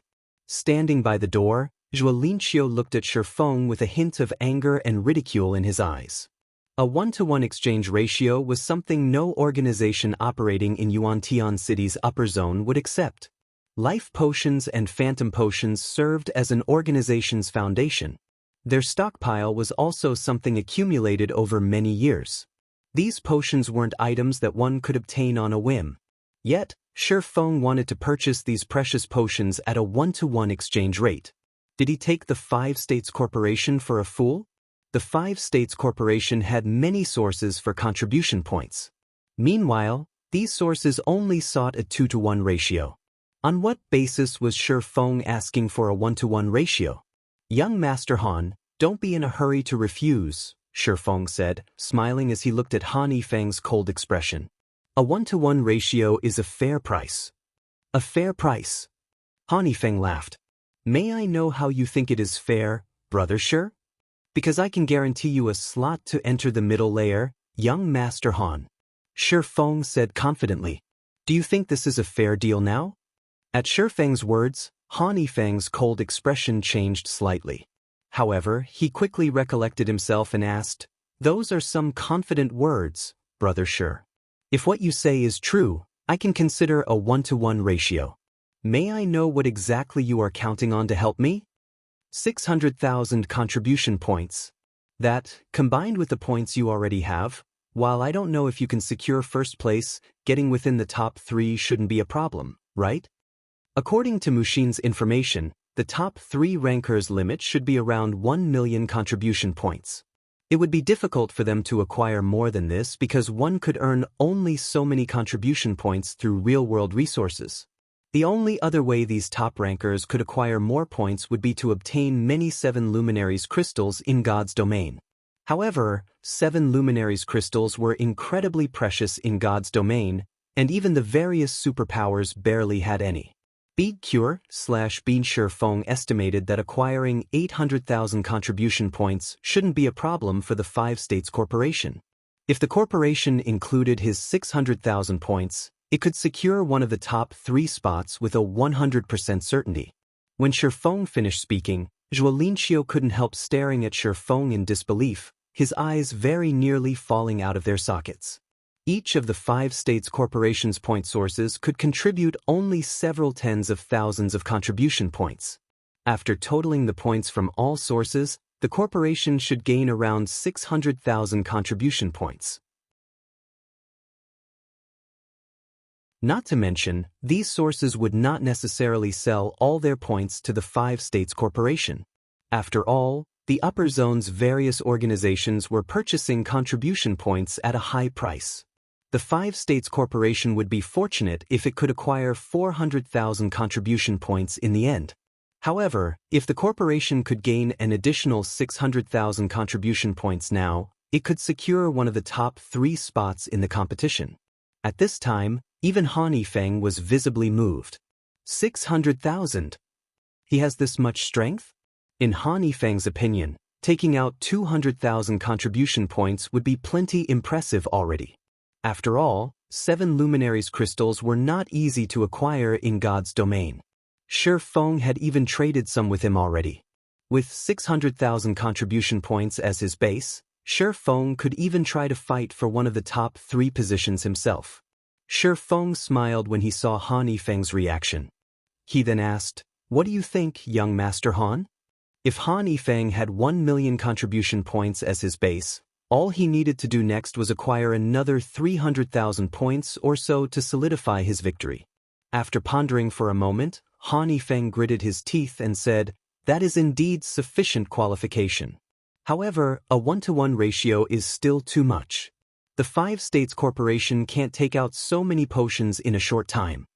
If converted to trade points, 600,000 contribution points would be worth 60 million trade points. And when converted to life potions, that would be equivalent to 12,000 life potions." This was by no means a trifling amount. Shi Feng didn't find Han Feng's words surprising either. Instead, he chuckled and said, "If that's the case, how about this? I'll only ask for 2,000 potions. I'll exchange the remainder for a large mansion in the upper zone. What do you think? I recall that the 5 States Corporation still has the authority to purchase another one." The base layer had only 10 large mansions, and only 8 had owners. After some research, Shi Feng found that these large mansions were excellent accommodations. Not only could they house 40 people easily, but the strange energy in the air was also much denser in these large mansions. This denser energy would be of greater help in stabilizing gentle snow and Aqua Rose's condition. "Shi Feng, don't go too far," Zhuo Linqiu blurted angrily. A 1-to-1 ratio is already an astronomical price. Yet, you're asking for a large mansion that's worth 140 million trade points? Do you take the 5 States Corporation for a fool? The value of 10,000 life potions was equivalent to only 50 million trade points, a little more than 1/3 of a large mansion's value. Shi Feng's terms were no different from daylight robbery. My asking price is indeed a little excessive, but purchasing a large mansion doesn't require you to spend contribution points. You only need to have accumulated 100 million contribution points. Meanwhile, not only will my 7 Luminaries crystals provide you with contribution points, but they will also provide you with an ample amount of trade points. Exchanging a large mansion for these crystals wouldn't be a loss for your corporation, Shi Feng said. Of course, if your corporation isn't willing to do this transaction, I can find someone else to partner with. I believe the other people competing for the top 3 spots will be interested in my proposal. Zhuo Linqiu was momentarily rendered speechless by Feng. What Feng said was indeed true. Contribution points were far more important than trade points, especially in the middle layer. Moreover, compared to contribution points, trade points were much easier to acquire. That's enough, old Zhuo. Han Yifeng shot a glance at his butler, silencing him. He then returned his gaze to Feng and said, I agree to your offer. However, I will need time to acquire the large mansion. As for the potions, I can give you 1,000 bottles now. I will pay you the remaining 1,000 bottles and the large mansion within the next 5 days. What do you think? Sure, I don't have any problem with that. Feng nodded. In Feng's opinion, the 5 days Han Yifeng stated were only a ploy. Han Yifeng wanted to purchase as many contribution points as possible from his other sources during these 5 days because once news of his acquisition of 600,000 contribution points spread, purchasing points would become much more difficult. Afterward, Han Yifeng signed a contract with Feng. According to the agreement, Feng would transfer 60,000 seven luminaries crystals to Han Yifeng through God's domain within half a day. At the same time, Han Yifeng would pay Feng 1,500 bottles of life potion, 500 bottles of phantom potion, and 1 large mansion in return. With the contract signed, Han Yifeng had Zhuo Linqiu pass 100 bottles of life potion to Feng, with the rest to be delivered secretly to Feng's house. After concluding the deal, Feng left the 5 States Corporation's mansion with a crate of life potions. Meanwhile, after Feng left, Zhuo Linqiu turned to Han Yifeng and warned quietly, Young master, your elders will criticize you if they find out you made such an unfavorable deal. Criticize? Sending Zhuo Linqiu a glance, Han Yifeng sneered, So long as I get into the middle layer, do you think I'll care about what they have to say? Everyone living in the base layer wished to enter the middle layer. The environment there far surpassed the base layers. The middle layer was also home to many mental strength masters. If he could befriend even one of these masters, his position within the 5 States Corporation would become unshakable. At that time, would he have to care about the criticisms of his elders? Gazing through the window at the distant middle layer with eyes burning with zeal, Han Yifeng said, Head out and purchase contribution points from those organizations immediately. It doesn't matter even if you have to offer them a 1:5 ratio. While Han Yifeng was secretly going around purchasing contribution points from various organizations, Feng left the upper zone together with his crate of life potions. Previously, despite receiving the secret pavilions and Netherworld Empire's guild legacies, Zero Wing could afford to nurture only a small number of experts due to its limited resources. However, now that Zero Wing had sufficient life potions, let alone Void Realm experts, the guild could nurture even Domain Realm experts within a short time. This was something even the various superpowers couldn't accomplish. After all, when nurturing new talents, the superpowers would provide only S-rank nutrient fluids at most, not something as precious as the life potion. Read latest chapters at Wuxia World. Meanwhile, when Feng left the upper zone, Elder Qi and the others stalking him were stunned. Is this kid crazy? A Honglian Grandmaster asked when he saw Feng entering the mental path. He dares to leave the upper zone at this time? Could it be that he didn't notice us in the first place? A lanky neutralizing Grandmaster wondered. There's no way he hasn't noticed us. I am certain on this point. Elder Qi declared. Looking at Feng's distant figure coldly, he continued, He's looking down on us. Since he's so arrogant, I'll fulfill his wish. Everyone, get ready to take action outside. I want to see what ability this kid has. After saying so, Elder Qi promptly set off after Feng. The other experts followed Elder Qi after briefly exchanging looks with one another.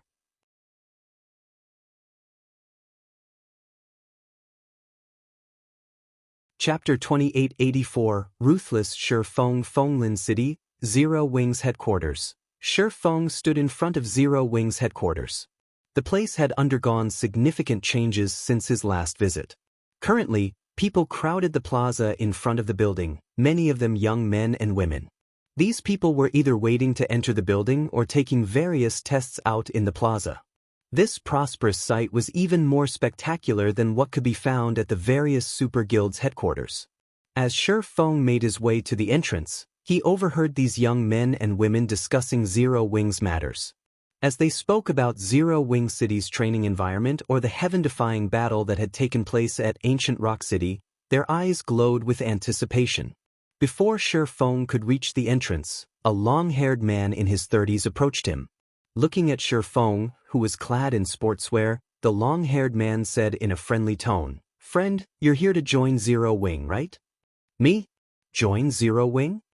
Feng was stunned by the long-haired man's words. Although the long-haired man looked ordinary, Feng sensed intense life force from him. In terms of physical fitness, the long-haired man could practically rival Henglian masters. However, before Feng could say anything, the long-haired man unzipped his jacket and revealed a six-winged emblem pinned on his t-shirt, proving that he was an internal member of Zero Wing.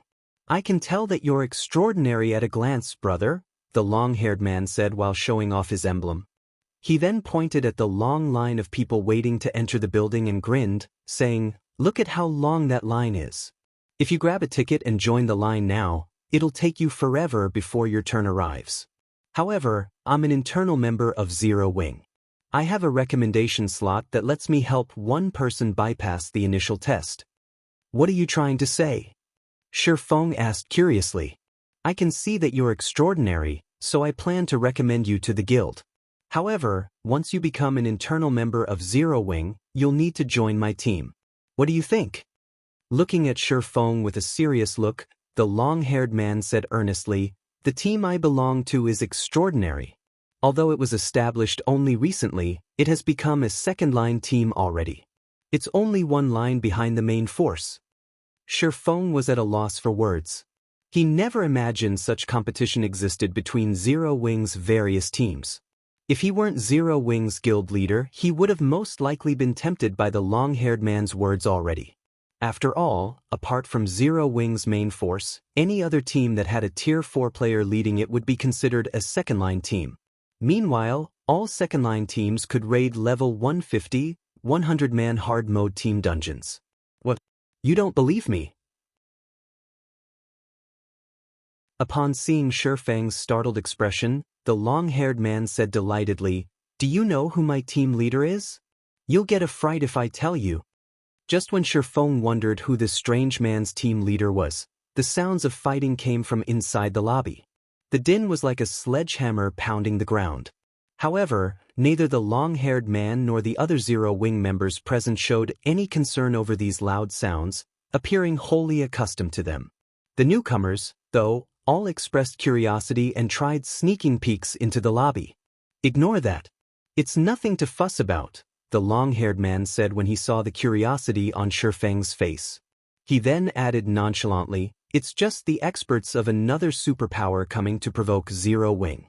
I believe Master Lei Bao will take care of them in a moment."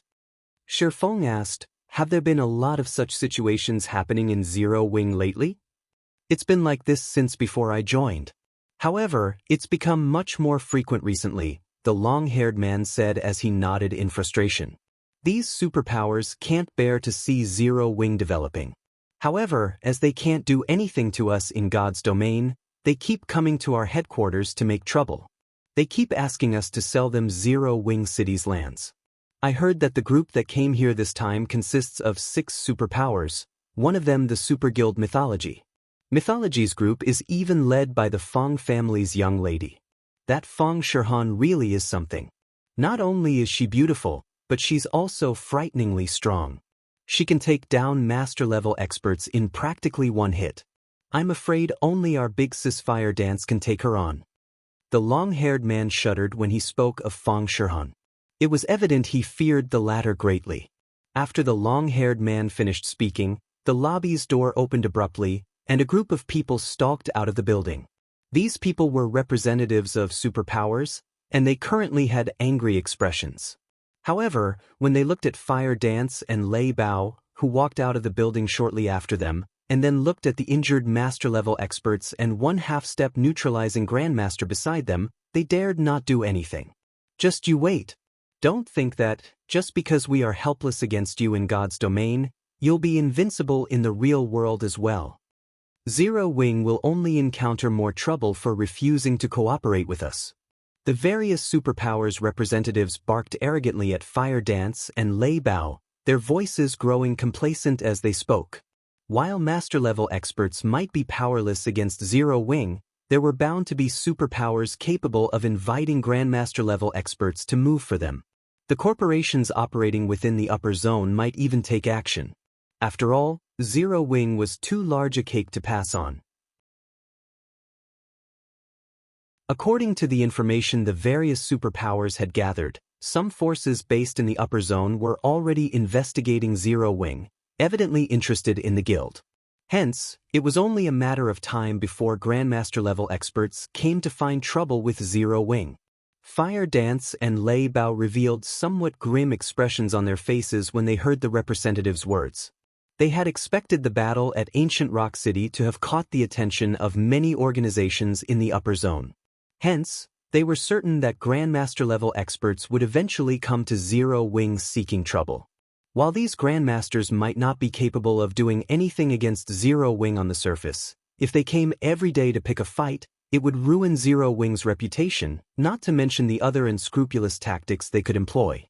However, when the various superpowers representatives were getting full of themselves, Feng Shihan suddenly left the group and headed toward Shi Feng. The cold gaze she directed at him made the temperature in the surroundings fall by more than 10 degrees. The long-haired man standing beside Shi Feng shuddered in fear despite himself. Looking at Shi Feng, the long-haired man asked, "Friend, did you offend her in some way before? Why do I get the feeling that she's coming for you?" In this situation, the nearby young men also looked at Shi Feng and began a quiet discussion. They all wondered who Shi Feng was to warrant such attention from a great beauty like Feng Shihan. Read latest chapters at Wuxia World. I don't think I've done anything to her, Shi Feng said. He likewise found it strange that Feng Shihan was walking to him. After giving the matter some thought, he added, "The only things I remember doing are killing one of her elders and telling her to get lost. I don't think I've ever done anything else to her." Shi Feng's words stupefied the long-haired man. He never thought that Shi Feng would be so ruthless as to pull such stunts with the Feng family's lady. It would be strange if Feng Shihan didn't try to take Shi Feng's life. However, when Feng Shihan arrived in front of Shi Feng, she looked at him and asked quietly, "Can I speak with you in private?" Immediately, be it the long-haired man or the other men present, they all couldn't help staring at Shi Feng with wide eyes. What was going on here?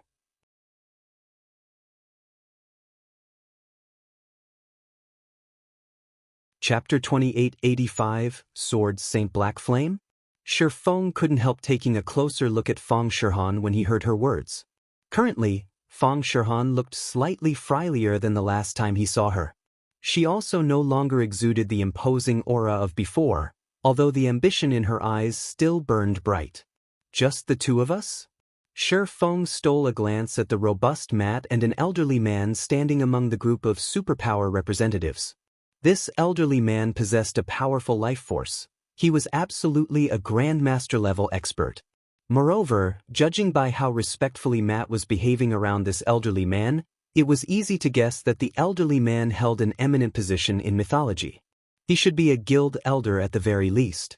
However, seeing as Feng Shihan was asking for a private conversation, Shi Feng could tell that Feng Shihan had her own thoughts and that these thoughts did not align with mythology's plans. "That's right, just the two of us." Feng Shihan nodded, then glanced at the long-haired man beside Shi Feng and smiled sweetly, saying, "Of course, you can bring someone with you. However, it's not my fault if our relationship gets exposed." The long-haired man immediately revealed a look of shock and confusion when he heard Feng Shihan's words. Feng Shihan was the young lady of a major corporation. According to rumor, she was even an upper zone resident. In addition, not only did she possess a divine level of beauty, but she was even a vice-guild leader of mythology. Countless talented young men wished to get close to her but never got the opportunity to do so. She had an air of indifference even when dealing with Zero Wing's big shots like Cola. Nevertheless, she was taking the initiative to seek out Shi Feng. Her friendly behavior with Feng made the long-haired man doubt if she was even the same person as before. Who is this guy? Questions filled the long-haired man's mind as he looked at Feng. However, after snapping out of his daze, he gazed at Feng with anticipation shining in his eyes. Feng Shihan was an individual of high status. If he could get close to her by even a little bit, even if he were only a third wheel, this achievement would earn him bragging rights for the rest of his life. All right, just the two of us, then. Feng nodded, ignoring the hopeful look the long-haired man was giving him. Feng Shifan was not at all surprised by Feng's response. She pointed at a maglev limousine nearby and said, "Let's talk in my car, then. Nobody will bother us there." Zero Wing's battle at Ancient Rock City had thoroughly shaken God's domain. Zero Wing City's public opening also allowed Zero Wing to rake in tons of wealth and resources every day. The resources earned even included the 7 Luminaries crystal that the upper zone's various forces sought to obtain. The city was so tempting that even the 5 great super guilds had designs on it, let alone Feng Shihan.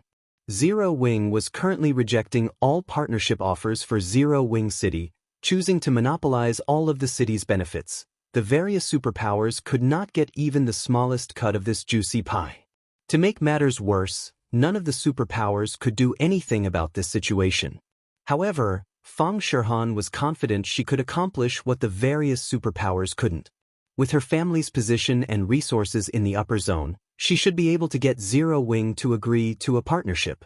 After all, Feng was currently in a lot of trouble because he had offended a mental strength master.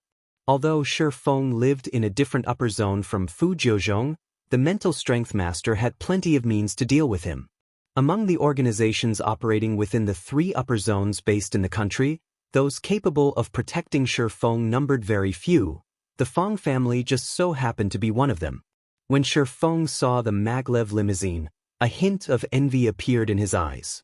This limousine was a global limited edition, and it was constructed with a top-tier alloy used for spacecraft. This alloy not only had excellent sound insulation properties but could even withstand missile strikes. He had thought of buying one for Zero Wing but lacked the connection to do so.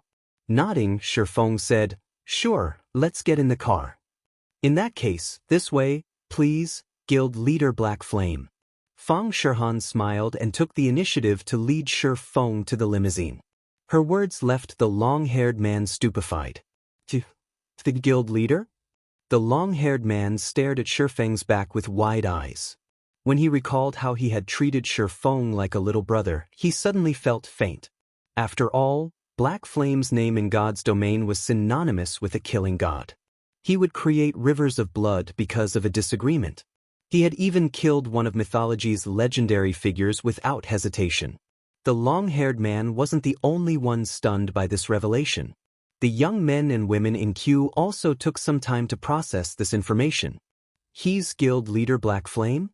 No way. He's that sword saint. Don't the rumors say that Guild Leader Black Flame is a man in his 30s? That guy looks no more than 22 or 23. Apart from Zero Wing's executives and a portion of the guild's core members, the only other people who knew Black Flame's actual identity and appearance in the real world were the various superpowers executives. The average player was unaware that Black Flame was only a disguise. You really know how to keep a low profile, Guild Leader Black Flame. Even the internal members of your own guild don't know who you are, Feng Shihan said, smiling when she looked back and saw the long-haired man's pale complexion. That guy will probably lose sleep for the next several days. Feng rolled his eyes at Feng Shihan. Feng Shihan knew that the long-haired man was unaware of his identity as Black Flame and had deliberately revealed his identity to mess with the man. However, when Feng and Feng Shihan were roughly 10 steps from the limousine, Feng suddenly stopped and turned to the crowd in the plaza. Guild Leader Black Flame? Read latest chapters at Wuxia World.